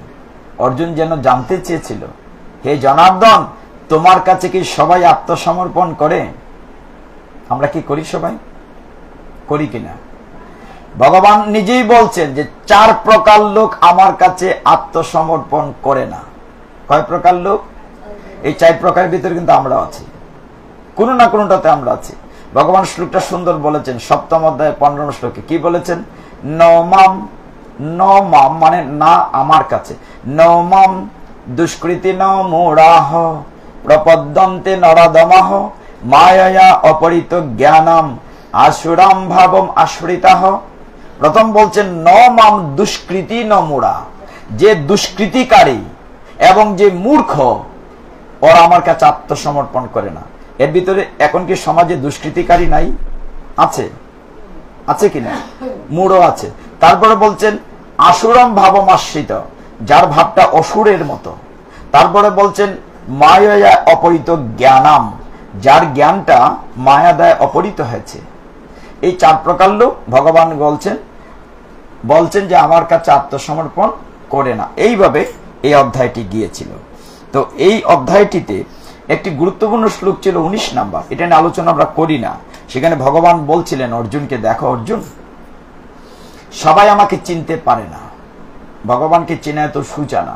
ভগবান বলছেন বহুনাম জন্ম নামন্তে জ্ঞানবানম, বলছেন মাম প্রপদ্যন্তে বাসুদেব সর্বঈতম। সেরকম বলছেন মহাত্মা সুদুর্লভম। এরকম মহাত্মা খুব সুদুর্লভ, সহজে পাওয়া যাবে না। যে আমি ভগবান বাসুদেবকে যারা চিনতে পারে, খুব দুর্লভ। বলছেন ভগবান যে বহুনাম জন্ম নামন্তে, বহুবার জন্ম নিয়ে, একবার দুইবার না, বহুবার জন্ম নেয়ার পরে হয়তো কোনো ভাগ্যবান হয়তো আমাকে চিনতে পারে। এটা খুব দুর্লভ। ভগবানকে চেনা তো সোজা না। এইভাবেই অধ্যায়ে জ্ঞান দেয়া হয়েছে। তাহলে আমরা এখানে গীতাকে রেখে সপ্তম অধ্যায় টাচ করে আমরা অন্য জায়গায় যাব বলছিলাম। আজকে ভাগবতে কোথায় যাওয়ার কথা ছিল? বিয়ে নিয়ে কথা বলবো। আচ্ছা ঠিক আছে। কার বিয়ে? বিয়ের নিমন্ত্রণ দিয়েছে। এই বোনেরা জানো, কালকে ভক্তদেরকে বলছে বিয়ের নিমন্ত্রণ তোমাদের বাড়িতে। কার বিয়ে? কৃষ্ণের বিয়ে। কৃষ্ণের বিয়ে। এখন আমাদের নিজেদের বিয়েটাকে জানি, তারপরে আমরা সনাতন ধর্মাবলম্বী লোক। আমাদের সনাতন শাস্ত্রে কয় প্রকার বিয়ের কথা আছে আমরা জানি? জানি কিনা? নাই কিনা যারা বিবাহিত তারা জানেন যে ওই 7 পাক দিয়েছেন, তারপরে অগ্নিতে যজ্ঞ হয়েছে, যেটাকে কুশণ্ডিকা বলা হয়, এইটুকুনি হয়েছে। আমাদের সনাতন শাস্ত্রে এখন আর অন্যদিকে কথা বললে হবে না, নয়তো আপনার কথা বলছেন। হরিবোল, হরিবোল, কি হয়েছে? আপনার কথা বলছেন কেন? চন্দন আর লাগবে না, লেটে আসে তাদের দরকার নেই। কোন দরকার নেই? কোন দরকার নেই। আমাদের সনাতন শাস্ত্রে 8 প্রকার বিয়ের কথা বলা হয়েছে। কয় প্রকার? আমরা শুধু 2টা প্রকার জানি, ব্রহ্ম বিবাহ এবং প্রজাপত্য বিবাহ। আপনার যে বিয়ার কার্ড যে ছাপান, কার্ডের উপরে কয়টা সিঁদুরে ফুটা দেন? 5টা এখানে লেখা আছে শ্রী শ্রী প্রজাপতয়ে নমঃ। আমরা এমন মূর্খ মাঝে মধ্যে দেখি কার্ডের উপরে প্রজাপতের নম লেখা আছে, কিন্তু একটা প্রজাপতির ছবি দেয়া থাকে। এখানে থাকার কথা ব্রহ্মার ছবি। ব্রহ্মার অনেক নাম হচ্ছে প্রজাপতি। ব্রহ্মা সমস্ত সৃষ্টির দায়িত্বে আছেন, বিয়ের পরে যাতে বংশবৃদ্ধির সৃষ্টি হয় এই জন্য ব্রহ্মার ছবি থাকার কথা। আমরা এতটাই নিকৃষ্ট হিন্দু হয়েছি, কম্পিউটার ছাপাইছে যে বেটা এত জানে না, আমরাও জানি না, লিখা আছে শ্রী শ্রী প্রজাপতয়ে নমঃ, দেখা যায় কীট পতঙ্গ বাটারফ্লাই এর একটা ছবি দিয়ে নিচে 5টা ফোঁটা দিই, কিন্তু কার ছবি থাকার কথা? চতুষ্মুখ ব্রহ্মার ছবি থাকার কথা। তাহলে একটি বিয়ের নাম হচ্ছে ব্রহ্ম বিবাহ, একটা প্রজাপত্য বিবাহ, একটা হচ্ছে দৈব বিবাহ, একটা হচ্ছে আর্য বিবাহ, একটা হচ্ছে অসুর বিবাহ, একটা হচ্ছে গান্ধর্ব বিবাহ, তারপরে আছে রাক্ষস বিবাহ, পৈশাচ বিবাহ। এর 8 প্রকার বিয়ে আছে। আমাদের হিন্দু ল কোর্টে ওইটি আছে, যেখানে দায়ভাগ মিতক করাতে 8 প্রকার বিয়ের কথা বলা হয়েছে। দুর্ভাগ্যজনক হলো যারা আমরা বিয়ে পড়ান, আমরা নিজেরাও জানি না আমরা কি মন্ত্র পড়ে বিয়ে করেছি। শুধু একটা লাইন যদি মনে রেখে থাকেন দায়িত্ব পালন করছে কিনা। স্বামী স্ত্রীকে বলছে বিয়ের সময় যদি তং হৃদয়ং তব তদস্থ হৃদয়ং মম, বলেছে কিনা? মানে তোমার দেহ হৃদয় সব আমার, আমার দেহ হৃদয় তোমার, মানে সবকিছু সপে নিয়েছে কিনা? কিন্তু মজার ব্যাপার হইলো বিবাহিত লোকরা এটা মনে রাখে নাই। মনে রাখলে ঘরে ঝগড়া লাগার কথা না। সবকিছু দায়িত্ব নিয়েছি আমি, সব সব সব তোমার, প্রতিটি অঙ্গ প্রত্যঙ্গ দেহ সবকিছু আমাকে সমঝে দেয়া হয়েছে। তাহলে একটি জিনিস কমন আছে, যত প্রকার বিয়ে হোক, সপ্তপদ এবং কুশণ্ডিকা, মানে 7 পাক চলা, 7 পাক না আমার 7 পদ গেলেই হয় সপ্তপদ, আর কুশণ্ডিকা যেখানে গুত্র ছিঁড়ে দিয়ে কন্যা দান করা হয় যজ্ঞ করে, এই দুটো বিষয় ঠিক আছে। এখন এই যে 8 প্রকারের কথা বলেছি, এটি আমাদের আইনেও আছে, আমাদের সনাতন শাস্ত্র আছে। আমরা বলেছিলাম যে কুরু বংশের একদম শুরুতে শকুন্তলা দুষ্মন্তের কথা মনে আছে? দুষ্মন্ত শকুন্তলার বিয়ে হয়েছিল গান্ধর্ব বিবাহ, যেটাকে আমরা গান্ধর্বর বাংলা না ইংলিশটা বললে বুঝবে, এটা সমাজে প্রচলিত আছে। গান্ধর্ব বিবাহকে ইংরেজিতে বলে লাভ ম্যারেজ, যেটাকে কোর্ট ম্যারেজ বলে, এটাকে বলে গান্ধর্ব বিবাহ। মানে ইংরেজিটা আমরা জানি, বাংলাটা জানি না আর কি। তো ভগবান কৃষ্ণের আমরা জায়গায় এসে এখন, ভগবান শ্রীকৃষ্ণ সমস্ত বিশ্ব ব্রহ্মাণ্ডের মালিক, তার কি আনুষ্ঠানিক দরকার আছে? কিন্তু তিনি প্রতিটি বিয়ে, প্রতিটি সংসার আনুষ্ঠানিকভাবে করেছেন। এখন ভগবান কৃষ্ণের কতজন মহিষী ছিলেন? 16,108 জন। 16,108 জন, তার মধ্যে 8 জন হচ্ছেন প্রধান, আর 16,000 বা 16,100 ছিল ওই যে রাক্ষসের কারাগারে, নরকাসুরের কারাগারে ছিল। তো সেটা পরে আসি, কিন্তু এখানে তো রাধারানীর পার্টি বড়, ললিতা, বিশাখা, চন্দ্রাবলী, চিত্রাঙ্গদা, তুঙ্গদেবী। রাধা কৃষ্ণের আগে একটা বিয়ের কথা বলি, তারপর 8 জন রমণীতে আসি, না হলে বোঝা যাবে না। রাধারানীর কথা আগে বলি। আপনারা দেখেছেন যে রাধারানীর সাথে কৃষ্ণের বিয়ে হয়েছে কিনা? প্রশ্ন থাকে যে আমরা সবই দেখি যে আয়ন ঘোষের সাথে রাধারানীর না, রাধারানীর ছায়ার বিয়ে হয়েছে, shade of the Srimati Radharani. ভগবান কৃষ্ণ যখন খুব ছোট্ট ছিলেন, একটু একটু হাঁটাচলা করেন, বাবার সাথে থাকেন। বাবা মানে নন্দ মহারাজ। নন্দ মহারাজের সাথে কৃষ্ণ যখন খুব বাবার আদেশ মানেন, ভগবান হয়ে, মানে ভগবান হয়ে মানুষের মতো অভিনয় করছেন, তার পিতা তাদের আমার খরমকানা নিয়ে আসো, খরম করা মাথায় নিয়ে টলটল পড়ে না যায়, বুঝাচ্ছেন ছোট বাচ্চা নিতে পারছে না, এরকম ভাব দেখান। আরে ভগবান 7 বৎসর বয়সে 7 দিন 7 রাত্র কনিষ্ঠাঙ্গুলে এত বড় গিরি গোবর্ধন পর্বত ধারণ করেছেন, আর করম তো কিছুই না, কিন্তু অভিনয়গুলো দেখাচ্ছেন হাই রে বাবা আনতে পারছে না, এরকম মনে হচ্ছিল। তো সেই ভগবানকে নিয়ে নন্দ মহারাজ একদিন গুচারণে গিয়েছেন। গুচারণ মানে রাকাল বেশে গরু ছড়াতে গিয়েছেন। গুচারণে গিয়েছেন, তখন মানে একটা লীলা করার জন্য ভগবান শ্রীমতী রাধানের সাথে দেখা হচ্ছিল না, তখন লীলা করার জন্য চিন্তা করলেন। হঠাৎ সারা আকাশে মেঘ কালো করেছে। কেমন করেছে? এখন যে অবস্থাটা, দিন ভালো, হঠাৎ করে বৃষ্টি মেঘ কালো করে ফেলে। যখন কালো মেঘ করেছে, ঝড় তুফান, বৃষ্টি আসবে, এমন সময় এই বনের ভিতরেই নন্দ মহারাজ পাগল হয়ে গেলেন। এখন ছেলেকে ডাকবেন, ছেলে বৃষ্টি পড়ছে, তুফান হচ্ছে, কোলে উঠে কৃষ্ণ নন্দমাসকে জড়িয়ে ধরেছে, মানে ভয়ে এরকম দেখাচ্ছে। এখন গরু বাছুর সামলাবেন না কৃষ্ণকে সামলাবেন, কানাইকে সামলাবেন? হঠাৎ দেখে নন্দ মহারাজ বনের ভেতর দিয়ে শ্রীমতী রাধারানী যাচ্ছেন। এটা কিন্তু ভগবান লীলা করার জন্য ঘটনাটি করেছেন। রাধারানী যাচ্ছেন, যখন রাধারানী কে দেখে নন্দমাস কিন্তু জানতেন রাধারানীর সম্পর্কে, যে তিনি কে, বৃষভানু নন্দিনী। বলছেন রাধারানী আবার আরেকটু বড়, কৃষ্ণ সাথে তখন বড় কিশোরী। বলছেন তুমি ওকে নাও, নন্দমার কাছে পৌঁছে দাও, আমি গরু বাছুর সামলাই। তুফান আসতেছে, প্রচন্ড বৃষ্টি হবে, আকাশের মুখ ভাব, বৃষ্টি চলে এসছে। তখন রাধারানী কৃষ্ণকে কুলে নিয়ে একটি কুঞ্জবনে গিয়েছেন। টোটালটাই ভগবান লীলা পুরুষোত্তমের লীলা। যে বনে গিয়েছেন বনটির নাম ভান্ডির বন। কি বন বলেছি? ভান্ডির বন।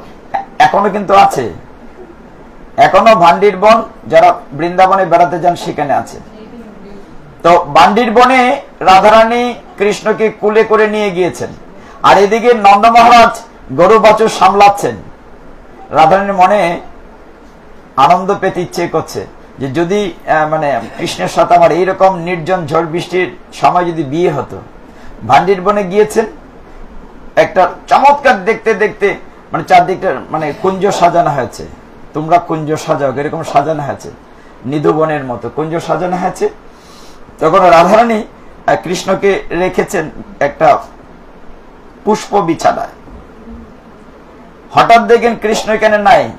রাধারানী পিছনে তাকিয়ে দেখেন নবঘনশ্যাম কিশোর রূপটি, যে রূপটি আমরা সকলেই পছন্দ করি, কৃষ্ণের নবকিশোর যে রূপকানা দেখে রাধারানী আনন্দিতা হয়েছেন।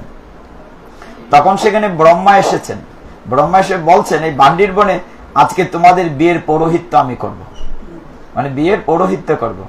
তখন আকাশ মার্গে সমস্ত দেবদেবীরা সকলেই দেখছেন আনন্দ মুহূর্তটি দেখার জন্য। সেই ভান্ডির বনে ব্রহ্মাজি দায়িত্ব নিয়েছেন কার? যে রাধারানী আমি আজকে তোমার কন্যাদায়গ্রস্ত পিতা, আমি কন্যা দান করব। তো ব্রহ্মা নিজে থেকে পৌরোহিত্য করেছেন, রাধা কৃষ্ণের বিয়ে হয়েছে এই ভান্ডির বনে। তারপরে ওই যে মাতার চুল দিয়ে মানে ব্রহ্মার চরণ ধুইয়ে দিয়েছেন। যখন কুশণ্ডিকা করে সমস্ত বিয়ের যজ্ঞাগ্নি করেছেন, তখন ব্রহ্মা বলেছেন তুমি রাধারানীর গাইড বেঁধে দিয়েছেন আঁচলের সাথে, মানে উড়নার সাথে, যে 7 পাক ঘোড়ো সপ্তপদ, মানে সমস্ত বিয়ে হচ্ছে আকাশ মার্গে। একেবারে কিন্নরী গান্ধর্ব তারা নৃত্য কীর্তন করছেন, পুষ্প বৃষ্টি করছেন, খুব খুশি। এখন রাধারানী ওই কুঞ্জে কৃষ্ণকে নিয়ে আনন্দ বিহার করার জন্য যেই বসেছেন গল্প করছেন, হঠাৎ দেখেন কৃষ্ণ আবার শিশু হয়ে গিয়েছে। হায় হায়, মানে সমস্ত আনন্দটা পূর্ণতা পেল। আফসুস, যে কোনো কিছু যদি আফসুস থাকে, যদি আরেকটু শুনতে পারতাম, আরেকটু স্বাদ হইতো, তরকারিটা খুব ভালো হয়েছে, বা আরেকটু যদি হইতো, তাহলে আফসুস থাকবে। তখন এই জায়গাটিতে রাধারানীর তো মনোবাঞ্ছা ঠিক পূর্ণ হলো না। হায় হায় কি করে, তখন আর বাধ্য হয়ে কুলে নিয়ে নন্দমার কাছে যাচ্ছেন। এর ভিতরে কিন্তু অনেক সময় চলে গিয়েছে, কিন্তু মনে হচ্ছে যেন এই মুহূর্তে তিনি নন্দমার কাছে কাঁপছেন ঠক করে, কুলে করে। জল কাদা বৃষ্টি ভেঙে গিয়েছে। নন্দমা ধরো ধরো, তোমার কানাইকে ধরো, বৃষ্টিতে ভিজে গেছে, ভিজা কাপড় বদলাও, হ্যাঁ কাদা টাদা লেগে আছে রাধারানীর ঘাগড়াতে। বলছেন না তুমি বদলাও, তার বলছেন যে থাকে একটু গরম দুধ খাওয়াও। এর ভিতরে কিন্তু অনেক ঘটনা ঘটেছে। সেইখানে রাধারানীর সাথে কৃষ্ণের একটি কাহিনী আছে শ্রীমতী রাধালীলা মহিমা গ্রন্থে। সেইখানে ভান্ডির বনে কৃষ্ণের সাথে রাধারানীর বিয়ে হয়েছে। এখন দাপর যুগের বর্তমানে আসি, যখন ভগবান দ্বারকার রাজা, তার আগে ছিলেন তিনি মথুরাতে। আপনারা জানেন তিনি যখন শ্রী বৃন্দাবনে বা ব্রজে 10 বৎসর 8 মাস বা ধরেন 11-12 বৎসর সেখানে ছিলেন। তারপর সেখান থেকে কংসকে ধ্বংস করার জন্য ব্রজে নিয়ে মথুরায় নিয়ে গিয়েছিল। কে নিয়ে গিয়েছিল? অক্রূর, মনে আছে নামটি? অক্রূরের রথে করে এসে কৃষ্ণ বলরামকে নিয়ে গিয়েছিল। কংস আহ্বান জানিয়েছিল মল্লযুদ্ধের। কি যুদ্ধের? মল্লযুদ্ধের। আপনার অ্যাটেনশন কম, এদিক ওদিক তাকাচ্ছেন, এদিক ওদিক শুনছেন। ওই যে বললাম মন বড় চঞ্চল, চঞ্চল মন। আজকে শ্লোকটিতে বলছি যে বায়ুর মতো চঞ্চল, আপনি স্থির না হলে প্রদীপ নিভে যাবে, আপনি কিছুই মনে রাখতে পারবেন না। কে নিয়েছিল রথে করে কৃষ্ণ বলরামকে? অক্রূরে নিয়ে গিয়েছিল। অক্রূরে নিয়ে গিয়েছিল মথুরাতে। সেইখানে তিনি মল্লযুদ্ধের আহ্বানে গিয়েছিলেন। সেখানে বলশালী লোকরে মেরেছিলেন, তারপরে কুবলয় নামক হাতিকে মেরেছিলেন, তারপর কংসকে বধ করেছিলেন। বধ করে কংসের পিতা উগ্রসেনকে রাজা করে মথুরাতে 13 বৎসর ছিলেন। বৃন্দাবন বা ব্রজে এবং মথুরায় মিলে 12-13 মিলে 25 বৎসর ছিলেন। আর দ্বারকায় গিয়ে রাজত্ব করেছিলেন 100 বৎসর। মোট কত বৎসর লীলা করেছিলেন ভগবান? 125 বৎসর। ওই দুই জায়গায় 12 আর 13 25 আর 100 বৎসর দ্বারকায়। ভগবান যখন প্রথম বিয়ে শাদী করেন তখন দ্বারকায় ছিলেন, মথুরায় ছিলেন। যা হোক, আরেকটু আগায় বুঝতে পারবেন। ভগবানের প্রধান বা প্রথমা স্ত্রীর নাম কি? রুক্মিণী। রুক্মিণী দেবী বা রুক্মিণী, আমি সহজ বাংলায় বলি। রুক্মিণী দেবী বলা হচ্ছে যে ভগবানের আরো যারা 8 জন স্ত্রী ছিলেন, রুক্মিণীর পরে ছিলেন সত্যভামা। কিন্তু জাম্ববতীর সাথে আগে বিয়ে হয়েছিল। যদি আমরা সত্যবাদের, জাম্ববতীর সাথে বিয়ে আগে হয়েছিল। জাম্ববতী, সত্যভামা, তারপর যমুনা বা কালিন্দী 3 নম্বর হচ্ছেন, যমুনা বা কালিন্দী 4 নম্বর। তারপরে আছেন মিত্রবিন্দা, তারপরে আছেন সত্যা, তারপরে আছেন ভদ্রা, লক্ষণা। এই হচ্ছেন 8 জন। এখন 8 জনের বিয়ের কাহিনী বললে রাত প্রভাত হয়ে যাবে। আমরা জানি না কতটুকু যেতে পারবো। 9টা বাজে, 9:30 শেষ করে দেবে যতটুকু যাওয়া যায়।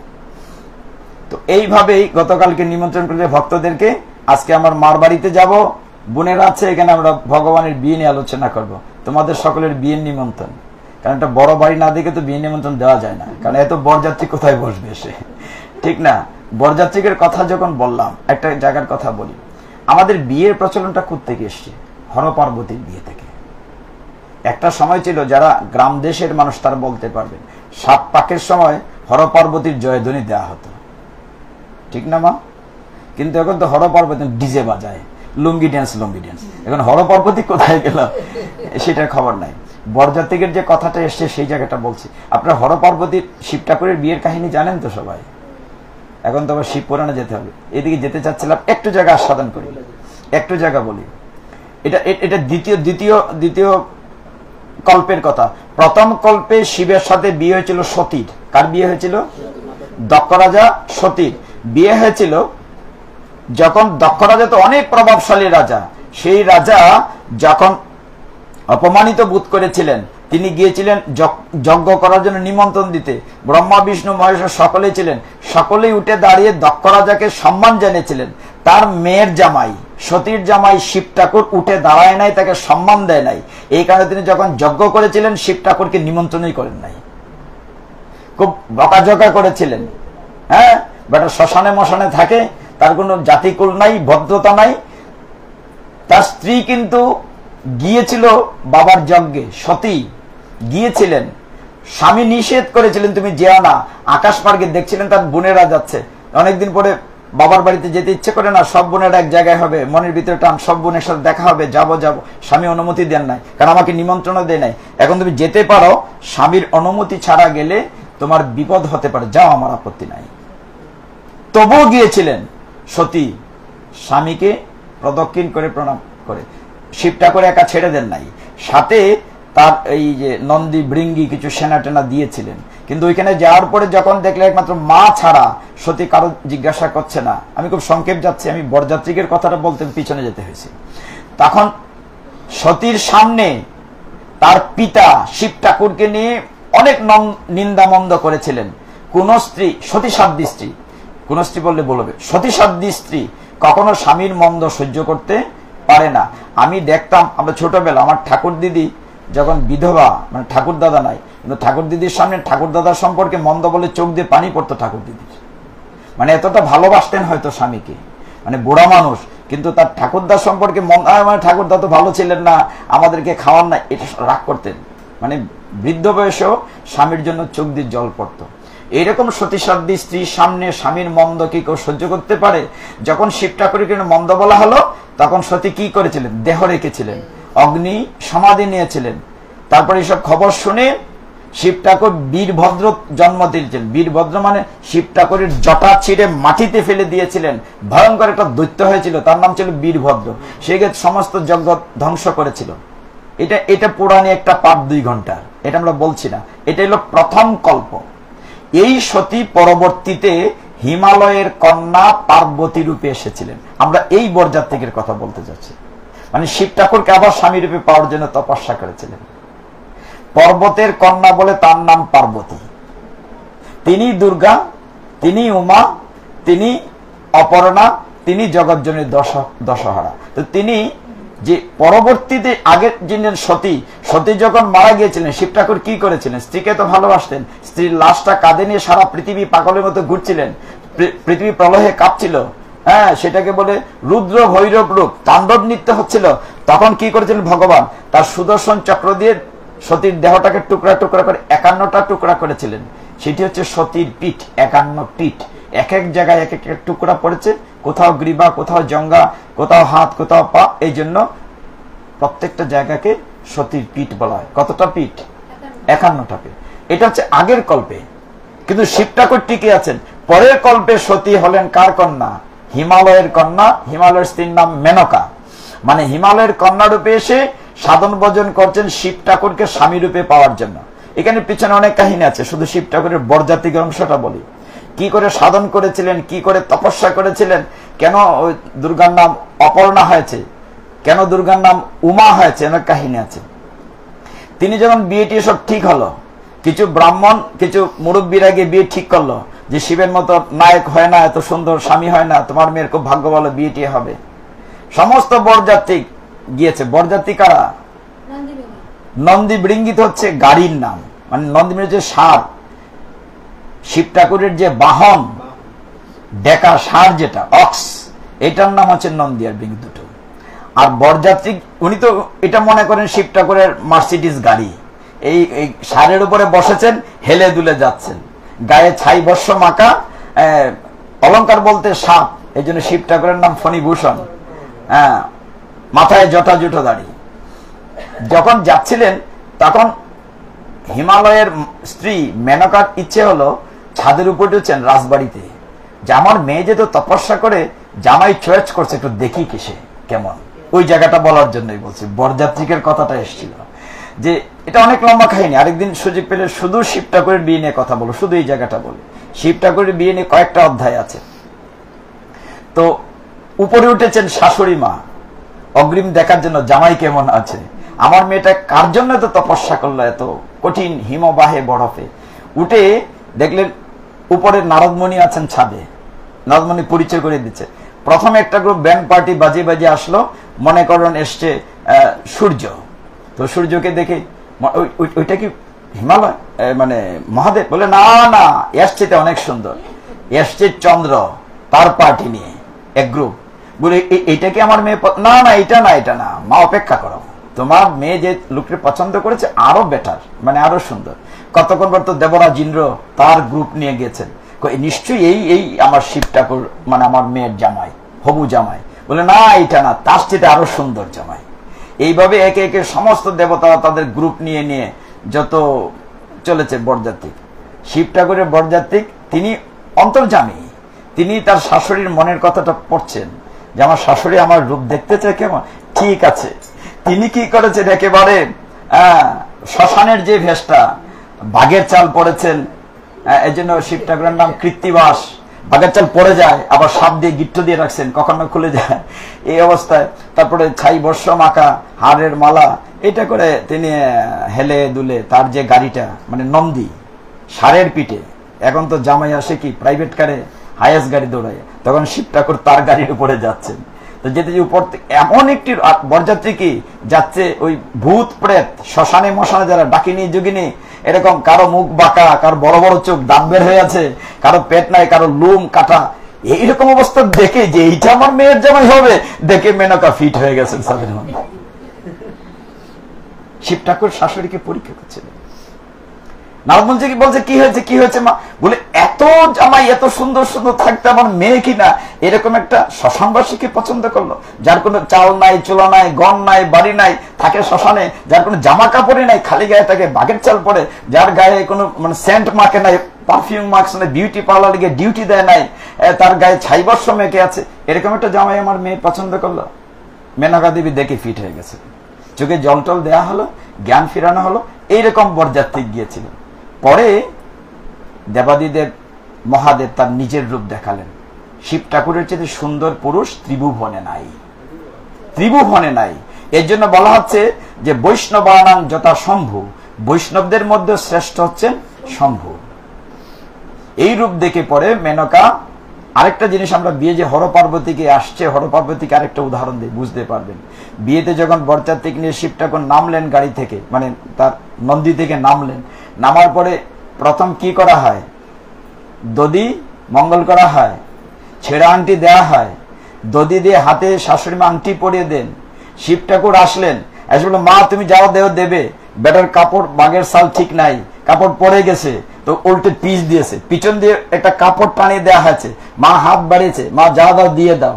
তখন শাশুড়ি মা দধি দিয়ে হাত দিয়ে আংটি দিয়েছেন, ছেঁড়া আংটি। এটা আমরা করি কিনা এখনো? শিব ঠাকুর থেকে আসছে। কেন পিছন পিঠে করি? সামনাসামনি করার কথা না। আপনি তো দেখেন নাই, যে আপনি যদি মেয়ে বিয়ে দিয়ে থাকেন তাহলে দেখেছেন, যাদের মেয়ে বিয়ে তার দেখে স্বামী মানে জামাই সামনাসামনি শাশুর দিকে না, পিছন দিকে ফিরে থাকে। কেন পিছন দিকে ফিরে থাকে? আজকে বুঝছেন নি ঘটনাটা? শিব ঠাকুরের পরনে কি ছিল? বাঘের চাল। তা বাঘের চাল তো পড়ে গিয়েছে, তারপরে ঠিক নাই, বেটা শম্ভু ভোলানাথ, মা কি শাশুড়ানটা কাপড় দ্বারা হয়েছে, লজ্জা লজ্জা। তখন বলছে পিছন পিড়ে মা তুমি যা দাও দিয়ে দাও, কাপড়ের নিচ দিয়ে। বুঝতে পেরেছেন? আমরা তো শিব পুরাণ পড়ি না, ভাগবত পুরাণ পড়ি না, আমরা হিন্দু শাস্ত্র স্টাডি করি না। কি মিলেছে? কথা মিলেছে? তাহলে আজকে বলছিলাম আজকে বিয়ের কথা বলবো, সবাই আপনারা বরযাত্রী, তবে আপনারা সবাই সুন্দর সুন্দরী, মানে সেজে গুজে এসছেন, আরো সুন্দর হয়েছে, তিলক চন্দন দিয়েছেন। আমরা শিব ঠাকুরের বরযাত্রীকে না, কৃষ্ণের বরযাত্রীকে এসেছিলাম। আমরা কৃষ্ণের রাধারানীর সাথে বিয়ের কথা আলোচনা করেছি, অন্তত এক দুইটা বিয়ের কথা। সর্বনাশ, ঘড়ির কাটা দ্রুত ঘুরছে, কালকে আরেকটা পাঠ আছে না, তো কালকে বাকিটা শেষ। আজকে অন্তত একটা দুইটা বিয়ের কথা বলি। রুক্মিণীর কথা বলি। রুক্মিণী কোন রাজ্যের রাজকন্যা ছিলেন? বিদর্ভ রাজকন্যা। আমরা জানি কিনা? বিদর্ভ রাজ্যের কন্যা ছিলেন রুক্মিণী। রুক্মিণীর মতো সুন্দরী সারা ত্রিভুবনে ছিল না। রুক্মিণীকে ভগবান কেমন করে বিয়ে করেছিলেন? এই বিয়ে আমি কয় প্রকার বিয়ে বলেছি আমাদের হিন্দুদের, এর মধ্যে একটা হচ্ছে রাক্ষস বিবাহ। বলি নাই? বলেছে কিনা? রাক্ষস বিবাহ, পিশাচ বিবাহ, গান্ধর্ব বিবাহ, ব্রাহ্ম বিবাহ, আমরা প্রজাপত্যটা করি, প্রজাপত্য ব্রাহ্ম বিবাহটা করি। তো এটা আমাদের সমাজে প্রচলিত আছে। তো এই রাক্ষস বিবাহ করে রুক্মিণীকে বিয়ে করেছিল, মানে রাক্ষস প্রথা অনুযায়ী। প্রথাটি কি ছিল? জোর করে অন্যের সাথে বিয়ে ঠিক করা আছে, সেখান থেকে মেয়েটি উঠিয়ে নিয়ে বিয়ে করা, সেটা হচ্ছে রাক্ষস বিবাহ। বিদর্ভ রাজের মেয়ে রুক্মিণী। কোন রাজা? বিদর্ভ রাজ বলেছে। বিদর্ভ রাজার রাজধানীর নাম ছিল কুন্ডিননগর। কি নগর বলেছি? কুন্ডিননগর। আমরা এখন যাব কৃষ্ণের বিয়ের অনুষ্ঠান দেখতে। কিন্তু দেখুন, এই যে রুক্মিণী দেবী, তিনি বিয়ে ঠিক করেছে। রুক্মিণীর ভাইয়ের নাম ছিল রুক্কি। কি নাম ছিল? খুব ফেরোসাস। সে বিয়ে ঠিক করেছে রুক্মিণীর কার সাথে? শিশুপালের সাথে। কার সাথে বিয়ে ঠিক করেছিল? শিশুপালের সাথে। কিন্তু রুক্মিণী দেবী মনে মনে কৃষ্ণকে স্বামী রূপে পেয়েছেন, মানে বরণ করেছেন, পেতে চেয়েছেন যে আমি কৃষ্ণ যেন নন্দনন্দন যেন আমার স্বামী হয়। কৃষ্ণ রুক্মিণীর সমস্ত রূপের বর্ণনা, গুণের বর্ণনা শুনে তিনিও মনে মনে চেয়েছেন রুক্মিণীকে পত্নী রূপে পেতেছেন। বিয়ে কি করে হবে? ওর তো কোনো সম্ভাবনা নাই, কারণ ওরা খুব প্রতাপশালী রাজা। ওই যে বললাম বিদর্ভরাজ, বিদর্ভরাজ খুব প্রতাপশালী। তো ওইখানে একটা নিয়ম ছিল, এটা কোথাও কোথাও আছে, সোনারুতে নিয়মটা আছে, মায়ে কইতে পারবা সোনারুতে নিয়মটা আছে, আপনাদের এলাকায় আছে কিনা। তার আগের কথাটা হচ্ছে রুক্মিণী এখন কৃষ্ণকে কি করে পাবে? তখন তো ওই টাচ মোবাইল ছিল না, না মোবাইলই তো ছিল না, মানে চিঠিপত্র ছিল না। সেই কবের কথা? দাপর যুগের কথা। রুক্মিণী তার মনের কথাটা কৃষ্ণকে জানাবে কি করে, যে আমি তোমাকে ভালোবাসি, আমি তোমাকে বিয়ে করতে চাই? না না, খবরটা তাকে কৃষ্ণকে জানাতে হবে। তখন তিনি একজন ব্রাহ্মণ দূতকে একটা চিঠি লিখে, খত লিখে পাঠিয়েছেন কৃষ্ণের কাছে। কোথায়? মথুরাতে। পাঠিয়ে বলছেন, এখানে অনেক লম্বা কাহিনী আছে, কৃষ্ণের অনেক স্তুতি আছে, তুমি এত সুন্দর, তোমার মোহনবাসী, তোমার মিষ্টি মধুর হাসি, তোমার বাঁকা নয়ন, তোমার মাথায় ময়ূরপুচ্ছ, কৃষ্ণের বর্ণনা দিয়ে প্রশংসা করে রুক্মিণীদের চিঠি লিখছেন, আমি তোমাকে এত এত ভালোবাসি।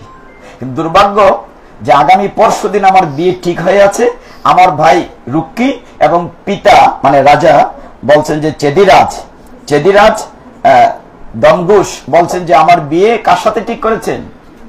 শিশুপালের সাথে। শিশুপাল কিন্তু দুষ্টদের পক্ষ, যে জরাসন্ধ, কংস, ওই গ্রুপের লোক, যদিও কৃষ্ণেরই মশাতো ভাই। শিশুপালকে হত্যা করেছিলেন ভগবান ইন্দ্রপ্রস্থের রাজসভায়, মনে আছে? 101টা অপরাধ করেছিল, মেরেছিল সে। হ্যাঁ, তো এই শিশুপালের সাথে বিয়ে ঠিক হয়েছে। সমস্ত বিবরণ দিয়ে তিনি একজন ব্রাহ্মণকে দিয়ে, তখন তার গাড়ি ঘোড়া ছিল না, হেঁটে বা রথে ঘোড়ায় চড়ে বহু কষ্টে কৃষ্ণের কাছে এসেছিলেন ওই ব্রাহ্মণ। এসে বলছিলেন, হে জনার্দন, ওই রাজার মেয়ে একটা খবর পাঠিয়েছে, সে তোমাকে প্রচন্ড ভালোবাসে, তোমাকে সে বিয়ে করতে চায়, রুক্মিণী। কৃষ্ণ বলেন, আমিও তাকে বিয়ে করতে চাই, আমিও তাকে ভালোবাসি, কিন্তু কি করে কি হবে? তখন বলছিলেন যে ওই দেশটার নিয়ম আছে, এটা ওই যে বলছিলাম সোনারুতে নিয়মটা আমি দেখেছি নিজের চোখে, যে কন্যার বিয়ে হবে বিয়ের আগের দিন ওই গ্রামের কোন একটা মন্দিরে বা গাছতলায় বিভিন্ন গিয়ায় ঘুরে ঘুরে প্রণাম করে না মা? সোনারুতে আছে, সোনারুতে দেখেছি আমি, অন্য জায়গায় আমি দেখি নাই, যে দেখেছি বলছি। বিতলং আছে। বিয়ের আগে কোন একটা মন্দিরে গিয়ে যে মেয়েটার বিয়ে হবে ওইখানে তো দেখছি অনেকগুলা গাছতলায় বিভিন্ন জায়গায় যায়, গিয়ে গিয়ে রুক্মিণীর ওইখানে যে মন্দিরটা ছিল তার নাম ছিল গিরিজা মন্দির। কি মন্দির? মানে দুর্গা দেবীরই একটি নাম, মনে গিরিরাজের মেয়ে। তো গিরিজা মন্দির, সেইখানে রুক্মিণী দেবী চিঠিতে লিখে দিয়েছে ব্রাহ্মণ ঠাকুরকে যে বিয়ের আগের দিন ওই মন্দিরে যাওয়া হবে, তুমি যদি কৃপা করে যাও, ওই সময় যদি তোমাকে নিয়ে আসতে পারো তবেই কেবল আমাদের মিলন হতে পারে। সংবাদটা কৃষ্ণ পেলেন, বলরাম আবার কৃষ্ণের সাথে যোগ দিলেন। ভাইয়ের যেহেতু পছন্দ হয়েছে, ভাইকে সাহায্য করতে হবে। এখন কৃষ্ণ যে দেখেন, আপনারা জানেন যে কৃষ্ণের যে রথ আছে, কৃষ্ণের রথের গতি খুব বেশি ছিল। রথের সারথীর নাম ছিল দারুক। অর্জুনের রথের সারথী কৃষ্ণ, আর কৃষ্ণের যে রথ আছে তার রথের সারথীর নাম দারুক। তারও আবার 4টি ঘোড়া ছিল। 4টি ঘোড়া যেমন শৈব্য, সুগ্রীব, মেঘ পুষ্পক, বলাহা, এরকম 4টি নাম আছে 4টি ঘোড়া। দারুককে বললেন কৃষ্ণ, হে দারুক, রথ তৈরি করো। কোথায় যাবে? আমি চেদিরাজার দেশে যাব, কুণ্ডক নরকারে যাব। তো রথ তৈরি হলো, উঠেন বাতাসের বেগে, খুব দ্রুত বেগে। ওইদিকে পরের দিন বিয়ে, আর মাত্র আজকে রাত্রিটা আছে। কি করেছে রুক্মিণী দেবী? তার সমস্ত আত্মীয় স্বজনকে প্রণাম করে, আর ওইখানে খবর পেয়েছেন চেদিরাজ এবং রুক্মী, ওরা খবর পেয়েছে যে কোনো মুহূর্তে ওই বাসুদেব ওইখানে আসতে পারে, কৃষ্ণ আসতে পারে। এখন কি করতে? সিকিউরিটি বাড়াই দিতে হবে, চারিদিকে সৈন্যবাহিনী, যাতে রাধারা মানে রুক্মিণীর কাছে কৃষ্ণ ভিড়তে না পারে। দেখেন না টেলিভিশনে, যখন মেয়েটাকে ওখানে বিয়ে দেবে না, তখন কি করে? চারদিকে সিকিউরিটি গার্ড বাড়াই দেয়, সেনাবাহিনী, সবাই। দেখা গেল রুক্মী তার বাহিনী নিয়ে আছে, তারপরে শিশুপাল তার বাহিনী নিয়ে আছে, জরাসন্ধ তার বাহিনী। জরাসন্ধ বারবার বলছে, দেখো শিশুপাল, আমি ওই কৃষ্ণ বলরাম কিন্তু সাংঘাতিক জিনিস, আমি একবার না, দুইবার না, 14, 15, 16, 17 বার এই মথুর আক্রমণ করতে চেয়েছি, দ্বারকা আক্রমণ করতে চেয়েছি, কিন্তু পারি নাই। আমি 17 বারের পরে গিয়ে সাকসেস হয়েছি। এরা কিন্তু সাংঘাতিক ভয়ঙ্কর। কৃষ্ণ ছোট হলে কি হবে? খুব সাবধান থেকো। সবাই এরকম সতর্ক। রুক্মী বলছে, তোমরা চিন্তা করো না, আমার বোনকে আমি শিশুপাল ছাড়া কারো সাথে বিয়ে দেব না। এদিকে বিয়ের সব রেডি হচ্ছে, সমস্ত নগরী সাজসজ্জা, মানে যত। কিন্তু কৃষ্ণ জন অপেক্ষা করছেন রুক্মিণী দেবী। কৃষ্ণ কিন্তু সামনাসামনি গিয়েছেন, বলরাম কৃষ্ণ। আর এদিকে রুক্মিণীর তো মন খারাপ। আগে গিয়েছেন এই ব্রাহ্মণ ঠাকুর, যিনি সংবাদদাতা, যিনি খবর দিয়েছিলেন, তাকে দেখে মানে রুক্মিণীর চোখে চোখে কথা হয়েছে। দেখলাম ব্রাহ্মণ ঠাকুর মুখে একটু হাসি দিয়েছে। তখন রুক্মিণী বুঝলেন যে খবরটা পজিটিভ, যেহেতু হাসি দিয়েছেন তার মানে দুঃসংবাদ না, কৃষ্ণ উইল কাম সুন, শীঘ্রই চলে আসবে। তখন তার সাথে কথা হয় যেন শ্রীকৃষ্ণ আসতে, তুমি চিন্তা করো না। তখন যখন তিনি আনুষ্ঠানিকভাবে গিরিজা মন্দিরে যাবেন, তখন সেখানে কৃষ্ণ আর বলরাম এসছেন। কৃষ্ণ বলরাম যখন কুণ্ডিনগর, রাজধানীর নাম কুণ্ডিনগর, চেদিরাজের, তো সেখানে যখন গেলেন তখন কৃষ্ণ বলরামকে রাজা কিন্তু খুব সম্মান করলেন। আনুষ্ঠানিকভাবে রাজা যার যে সম্মান প্রাপ্য, যেমন আপনার বাড়িতে আপনার বাবা আসলে যে সম্মান করেন, আপনার শ্বশুর আসলে একটু ডিফারেন্ট সম্মান করেন, আপনার ভাই আসলে একটু অন্যরকম সম্মান করেন, কিংবা আপনার একজন গুরুদেব আসে অন্যরকম সম্মান করেন, এক একজনের এক এক রকম সম্মান করেন। কৃষ্ণ বলরাম যেহেতু তারা যাদব শ্রেষ্ঠ, তারা অনেক বড় যুদ্ধ, অনেক বড় রাজ্যের দায়িত্বে আছেন, তাদেরকেও ওইভাবে সম্মান করা হলো। সম্মানের থাকার ব্যবস্থা দেওয়া হলো, কাপড় চোপড় দেওয়া হলো, বস্ত্র দেওয়া হলো। আগের নিয়ম ছিল অতিথিকে অবশ্যই বস্ত্র দেওয়া হতো, এখনো নিয়মটা আছে, অন্তত বিয়ের চতুর্থ মঙ্গল এই সময় নাইটের কাছাকাছি এই নিয়মটা থাকে, পরে এসব থাকে না যে নতুন কুটুম আসলে খাওয়া দাওয়ার পরে আবার সবাইকে বস্ত্র দেওয়া হয়, এটা তখনও ছিল। তো এইভাবে যখন সম্মানিত করা হলো, কৃষ্ণ কিন্তু অপেক্ষা আছেন যে কখন সুযোগ নেওয়া হবে। তিনি রথের সারথীর নাম কি বলেছিলাম? দারুক। এই মাতাজির স্মৃতি শক্তি প্রকর, বাচ্চাদের সাথে মনে রাখতে পারে। তো দারুক রেডি রাখলেন, রথ রেডি। রুক্মিণীকে ইশারায় বলেন, তুমি চিন্তা করো না, তুমি গিরিজা মন্দির থেকে শুধু ঘুরে আসো। মায়ের মন্দির থেকে যেই ঘুরে এসেছে, চারদিকে কিন্তু সিকিউরিটি আছে, সবাই কিন্তু চেদিরাজ, তার সেনাবাহিনী, জরাসন্ধের সেনা, সবাই কিন্তু বন্দুক না তীর ধনুক রেডি করে আছে, গার্ড দিচ্ছে রুক্মিণীকে কখন নিয়ে যায়। কৃষ্ণের যেই রথে ইশারা করেছেন, যেই রুক্মিণী দেবী মন্দির থেকে ফিরে যাচ্ছেন, তার সামনে দিয়ে রুক্মিণী রথে উঠো, এক হ্যাচকাটানের রথে উঠে রথ চালিয়ে দিয়েছেন। মানে চক্কের নিমেষে ঘটনাটা হাইজ্যাক করে ফেলছেন রাজকন্যাকে। রুক্মিণী বলছেন, তুমি চিন্তা করো না, মানে পবন অন্যরা মানে তীর ধনুক রেডি না করতে করতে মানে বুঝানোর সুযোগ দিচ্ছে না, তার আগেই রুক্মিণী নিয়ে আউট। হাই হাই কি হলো, এই জন্য বোঝা যাচ্ছে যে অনেকগুলো শ্রীগাল একটা প্রাণীকে খাবে, তার মধ্য থেকে সিংহ যেন ছু মেরে নিয়ে গেছে তাদের খাবারটা। শিশুপাল তো মন খারাপ, হায় হায় আমার মানে যার সাথে বিয়ে হবে আমার বউ চুরি হয়ে গেছে, তার মন খারাপ কিনা, অতদিন ধরে পছন্দ করেছে। সবাই বলে এক কোণে অ্যাটাক করো, এর কত দূর গিয়েছে, চলো আমরাও যাই তার পিছন পিছন। হাজার হাজার সৈন্যবাহিনী নিয়ে সবাই, লক্ষ লক্ষ সৈন্যবাহিনী, এখানে কিন্তু ভাগবতে কোটি সৈন্যের কথা বলা হয়েছে। সৈন্যবাহিনী নিয়ে কৃষ্ণ বলরামের রথকে অ্যাটাক করা হয়েছে। রুক্মিণী ভয় পেয়েছেন যে এত সৈন্য, অন্ধকার মেঘ, সারা আকাশ সন্ধ্যা, যে সবাই যদি আসে আমাদেরকে মেলে ফেলবে। কৃষ্ণ বলছে, তুমি চিন্তা করো না, আমার যে নারায়ণী সেনা আছে, এখানে কুটির সোনা কিচ্ছু না। তারপরে যখন তারা তীর মারতে শুরু করলো, যে কিছুক্ষণের ভিতরে সমস্ত শত্রুপক্ষ ধ্বংস হয়ে গেল, মরে গেল। তখন যাচ্ছে, আরো যাচ্ছে, কিন্তু রুক্মিণীর ভাই রুক্কি কিন্তু ছাড়লো না পিস। সে সবাইকে বলল, আমি প্রতিজ্ঞা করছি, আমি শিশুপাল তুমি কান্নাকাটি করো না, ফিট হয়ে না, আমি তোমার জন্য মেয়ে আনতেছি আমার বোনকে, তুমি একটু বসো জেরাও, তারপরে চিন্তা করো না, যে আমি প্রতিজ্ঞা করে যাচ্ছি, আমি কৃষ্ণকে মেরে অবশ্যই রুক্মিণীকে নিয়ে আসবো, যদি না পারি আমি আর রাজ্যেই আসবো না, প্রতিজ্ঞা করছি, এই রাজ্যে আর ডুববো না, কুণ্ডিনগরের আসবোই না। সে প্রচন্ড বীর বেগে গিয়েছে, প্রচন্ড যুদ্ধ হয়েছে, এবং দূর থেকে বকাবকি করেছে রুক্কি কৃষ্ণকে, বেটা চুর, হ্যাঁ তুমি অন্যের হবু স্ত্রীকে চুরি করে নিয়ে গেছো, ইত্যাদি ইত্যাদি, আমার সাথে পারবে না, আমি তোমাকে এমন সাজা দেখবো, হাত পাও কেটে মাটিতে বসিয়ে দেবো, খুব বকাবকি করছে। প্রথম তীরধনুক দিয়ে চেষ্টা করেছে, কৃষ্ণ তীরধনুক কেটে দিয়েছেন, গদা দিয়ে চেষ্টা করেছে, তারপর তলোয়ার দিয়ে চেষ্টা করেছে, কোনোভাবেই না। ভগবানের সাথে তলোয়ারের ফাইট হয়েছে, অনেক ফাইটের পরে যখন দেখেন আর পারছে না রুক্কি, তখন রুক্কিকে ধরে মেরে ফেলবেন, তলোয়ার দিয়েছেন। তখন রুক্মিণী কৃষ্ণের পা ধরেছে, হে জনার্দন কৃপা করে আমার ভাইকে মারবেন না, যদিও ভাই বোন তো। মানে দেখেন এই জায়গাটি কি সুন্দর, মানে কৃষ্ণ যখন রুক্মিকে মেরে ফেলবেন, ধরেছেন, তলোয়ার বের করেছেন, তখন রুক্মিণীকে ভগবানের চরণ ধরে বলছে যে না, কৃপা করে আমার ভাইকে মারবেন না, তাকে ক্ষমা করে দেন। কৃষ্ণ বলেন যে তাকে ক্ষমা করা যায় না, সে যেসব বকাবকি করেছে ক্ষমা করা যায় না। তিনি তখন কি করলেন, তাকে এবড়ু তেবড়ু করে মাথা কামাই দিলেন, এখানে কয়টা চুল, এখানে কয়টা দাড়ি, এরকম করে দিলেন, অপমানিত করলেন। এর সাথে মৃত্যু অনেক ভালো ছিল।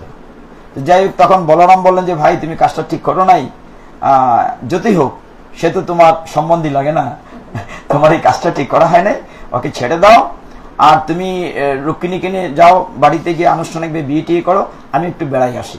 বলরাম কি করলেন? মিথিলা জনক রাজার দেশে চলে গেলেন। বলরাম কিন্তু বাড়িতে গেলেন না, বলরাম অনেকদিন চলে গেলেন আর কৃষ্ণ রুক্মিণীকে নিয়ে বাড়িতে আসলেন, মানে রাজ্যে ফিরে আসলেন এবং মহা ধুমধামে আনুষ্ঠানিকভাবে বিয়ে হলো রুক্মিণীর সাথে।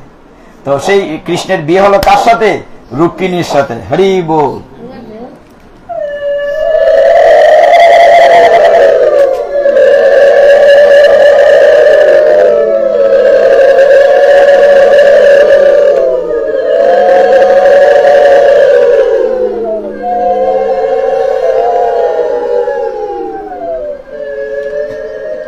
তো সেই কথা যে দিয়েছিল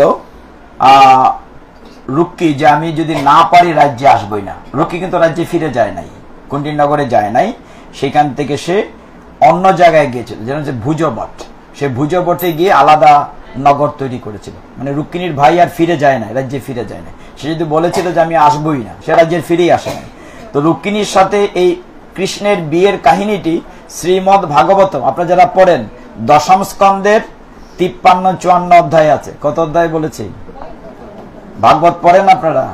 পড়েন কিনা? কে কে পড়েন ভাগবত? কে কে পড়েন? গীতাই পড়ি না, ভাগবত পড়তাম। ভাগবত তো খুব সুন্দর গ্রন্থ। ভাগবতের দশম স্কন্ধের 53-54 অধ্যায় আছে রুক্মিণীর বিয়ে। তারপরে জাম্বুবতী এবং সত্যভামার বিয়ে। আজকে থাকুক এখানে, বাকিটা কালকে শেষ করবো না। কালকে কার বাড়িতে পাঠ? ওনার বাসাতে। ওনার বাসাতে কিন্তু কালকে আমরা বরযাত্রী যাব। কৃষ্ণের বাকি দিয়ে গেল চিন্না রাখেন এই মাতাজিরে। আমি আমার বোনের বাসাতে কৃষ্ণের সবগুলো বিয়ে শেষ করতে পারি নাই, মানে এটা একটু লম্বা বলেছি তো, মানে আবার শিব ঠাকুরের কাছে যেতে হয়েছে। তো যাই হোক, আমরা যে বিষয়টি আনন্দ পাই, ভগবানকে আমরা কি বলি? সচ্চিদ আনন্দের বিগ্রহ। ভগবানের কথা যতক্ষণ শুনবেন দেখবেন ততক্ষণ আনন্দে আছেন। আপনার অসুখ বিসুখ নাই, বাড়ির চিন্তা নাই, ঘরের চিন্তা নাই। কিন্তু যেইখান থেকে উঠে যাবেন আবার দেখবেন আমার আমার আমার। এই জন্য শাস্ত্রকারা বলছেন, কৃষ্ণ হয় সূর্য সম, মায়া হয় অন্ধকার, যেতা কৃষ্ণ তথা নাহি মায়ার অধিকার। মানে যেখানে কৃষ্ণ আছেন সেখানে মায়ার কোনো অধিকার নাই। এই জন্য এইখানে কৃষ্ণ কথা লাভ হয়। যেখানে গীতা ভাগবত হয় সেখানে মাহাত্মে কি বলা হয়েছে? ইয়াত্র গীতা বিচারশ্চ পঠনং পাঠনং যথা, বলছেন তত্র শ্রী ভগবান রাধয়া সমেত। ভগবান বলছেন যেখানে আমার গীতা পাঠ হয়, ভাগবত হয়, আমার কথা আলোচনা হয়, ভগবান বলছেন সেখানে শুধু আমি একা না, শ্রীমতী রাধারানী উপস্থিত থাকি। হরি বল। তার মানে এখানে ভগবান আছেন, এবং ভগবান আছেন বলেই আপনার মায়া আপনাকে ধরে না, কিন্তু উঠে গেলেই আপনাকে আবার মায়া ধরে। আমরা প্রতিদিন যদি এরকম হতো, বা সপ্তাহে একদিন, মাসে একদিন, তাহলে আমরা ধারাবাহিক সব বলতে পারতাম। কিন্তু হঠাৎ হঠাৎ হয়তো একদিনও তো এত কথা বলা যায় না। মানে এক একটা কাহিনী বলতে গিয়ে এক এক সময় লাগে। শিব ঠাকুরের 4 ভাগের 1 ভাগ, 10 ভাগের 1 ভাগ বলেছি। আর কৃষ্ণের এই জায়গাটাও রুক্মিণীর কথাটা খুব শর্টকাট করে বলেছে। তো এরকম সময় দিতে হবে। আর ভাগবত, যেমন মহাপ্রভুর যে আমরা ভাগবত পাঠ করি, কয় ঘন্টা দেওয়া হয়? 2 ঘন্টা, আরো বেশি, 2-2.5-3 ঘন্টা দেওয়া হয়। তো এরকম আমরা তো 1-1.5 ঘন্টায় বেশি আলোচনা করতে পারি না। তো যাই হোক, আজকে ভালো লাগলো। অনেকদিন পরে মাকে দেখলাম, আমার বোনদেরকে দেখলাম। আপনারা আবার হিংসা করেন না, আমি বোনদের কথা বারবার বলছি বলে। আমি একটা দুর্ভাগা ভাই, বোনদের দেখি না, কখনো খোঁজ নেই না। তো তারা মাঝে মধ্যে ডাকলে আমি আসি, ডেকেছে আমি এসেছি। এটা গেলে আমার পক্ষের দোষ না, তারাও ডাকে না সবসময়, দুইটাই আছে। তো আমি সবসময় একটু মজা করে কথা বলতে পছন্দ করি। তা আপনারা, রথযাত্রা চলে আসতেছে, তার আগে স্নান যাত্রা, এখন চন্দন যাত্রা চলছে। আর খুব বেশি দিন না, 4-5 দিন আছে। দেখেন আপনি কত ভাগ্যবান, ভাগ্যবতী হতে পারেন। আপনার হাতের চন্দনটা ভগবানের গায়ে লাগবে। হবিগঞ্জ শ্রী শ্রী নরসিংহজি মন্দির, ইস্কন মন্দিরে দেখবেন ঢুকলে 2টা পাটা দেওয়া আছে, চন্দনের টুকরা দেওয়া আছে। আপনি একটু চন্দন বেটে দিয়ে আসবেন। আপনারা তো দেখেন না, ভগবানকে দর্শন করতে যান না, কি হবে মানব জননী, একটু ভগবানকে দেখতে যান। সারা গায়ে চন্দন দিয়ে এমন সুন্দর করে জগন্নাথ, বলদেবকে, রাধাকৃষ্ণকে, গৌরী থেকে সাজানো হয়। এত চন্দন দেয়া হয়, বাটিকে বাটি। পরে রাত্রেবেলা ঘুমানোর আগে চন্দনটা উঠিয়ে ফেলা হয়, আবার সকালে আবার নতুন করে চন্দন দেয়া হয়। আপনার হাতের চন্দন, এই সুযোগটা কেন মিস করবেন? অন্য কোনো মন্দিরের সুযোগ দেবে? এই যে মহাপ্রভু আপনাদের ঝুলনের সময় দড়ি ধরতে দেয় না, আমরা নাকি মিলেচ্ছ ধরলে মহাপ্রভুর জাত যাবে। হ্যাঁ, গতবার দিয়ে আসছিলেন, এই 4-5 দিন আছে, অক্ষয় তৃতীয়া থেকে 21 দিন, আর বোধহয় 5 দিন আছে, বেশি দিন নাই। 30 এপ্রিল থেকে শুরু হয়েছে, 21 দিন হতে খুব বেশি বাকি নাই। তো আপনার মন্দিরে যাবেন, ভগবানকে দর্শন করবেন, ভগবানকে দেখানো হয়, ঘরে দেন, আপত্তি নাই, ঘরে তো দিচ্ছেন আপনি জানেন বলে। বৌমাদেরকে শিখিয়ে যাবেন যে চন্দন যাত্রা শুরু হয় অক্ষয় তৃতীয়া থেকে। কবে থেকে শুরু হয়? 21 দিন। তারপরে হবে স্নান যাত্রা, তারপর হবে রথযাত্রা। রথযাত্রা হচ্ছে 27 জুন থেকে, তো খুব বেশি বাকি নাই। এর মধ্যে স্নান যাত্রা, স্নান যাত্রা আপনার যাবেন কি বাংলা আমি এই মুহূর্তে বলতে পারছি না, তার আগে 1 মাস আগে, মানে এই যখন চন্দন যাত্রা শেষ তখন স্নান যাত্রা। স্নান যাত্রার পরে রথযাত্রা, রথযাত্রার আগের দিন গুন্ডিচা মার্জন, যে মহাপ্রভু মন্দির মার্জন করেছিলেন, ভগবানের কাজে নিজেকে সম্পৃক্ত করেন। গীতায় কি বলেছেন? তেষাম সতত যুক্ত নাম ভজতাম প্রীতিপূর্বকম দধামি বুদ্ধি ইউগমতম এন মাম উপয়ান্তিতে। যে নিত্য ভক্তিযোগ দ্বারা আমার সাথে যুক্ত থাকে, ভগবান বলছেন তাকে এমন শুদ্ধ জ্ঞান দান করি যার ফলে সে আমার কাছে চলে আসে। একটু ভগবানকে ভালোবাসি। আমরা শেষ করছি, আমার বলতে ক্ষমা করবেন।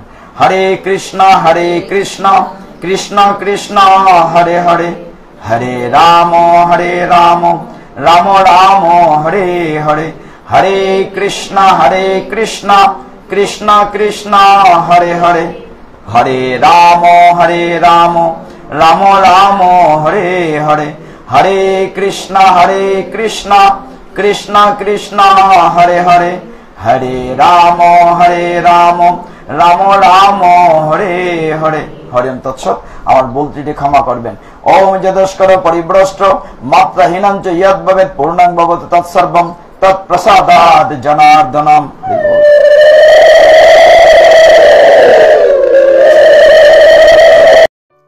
Subscribe to our YouTube channel.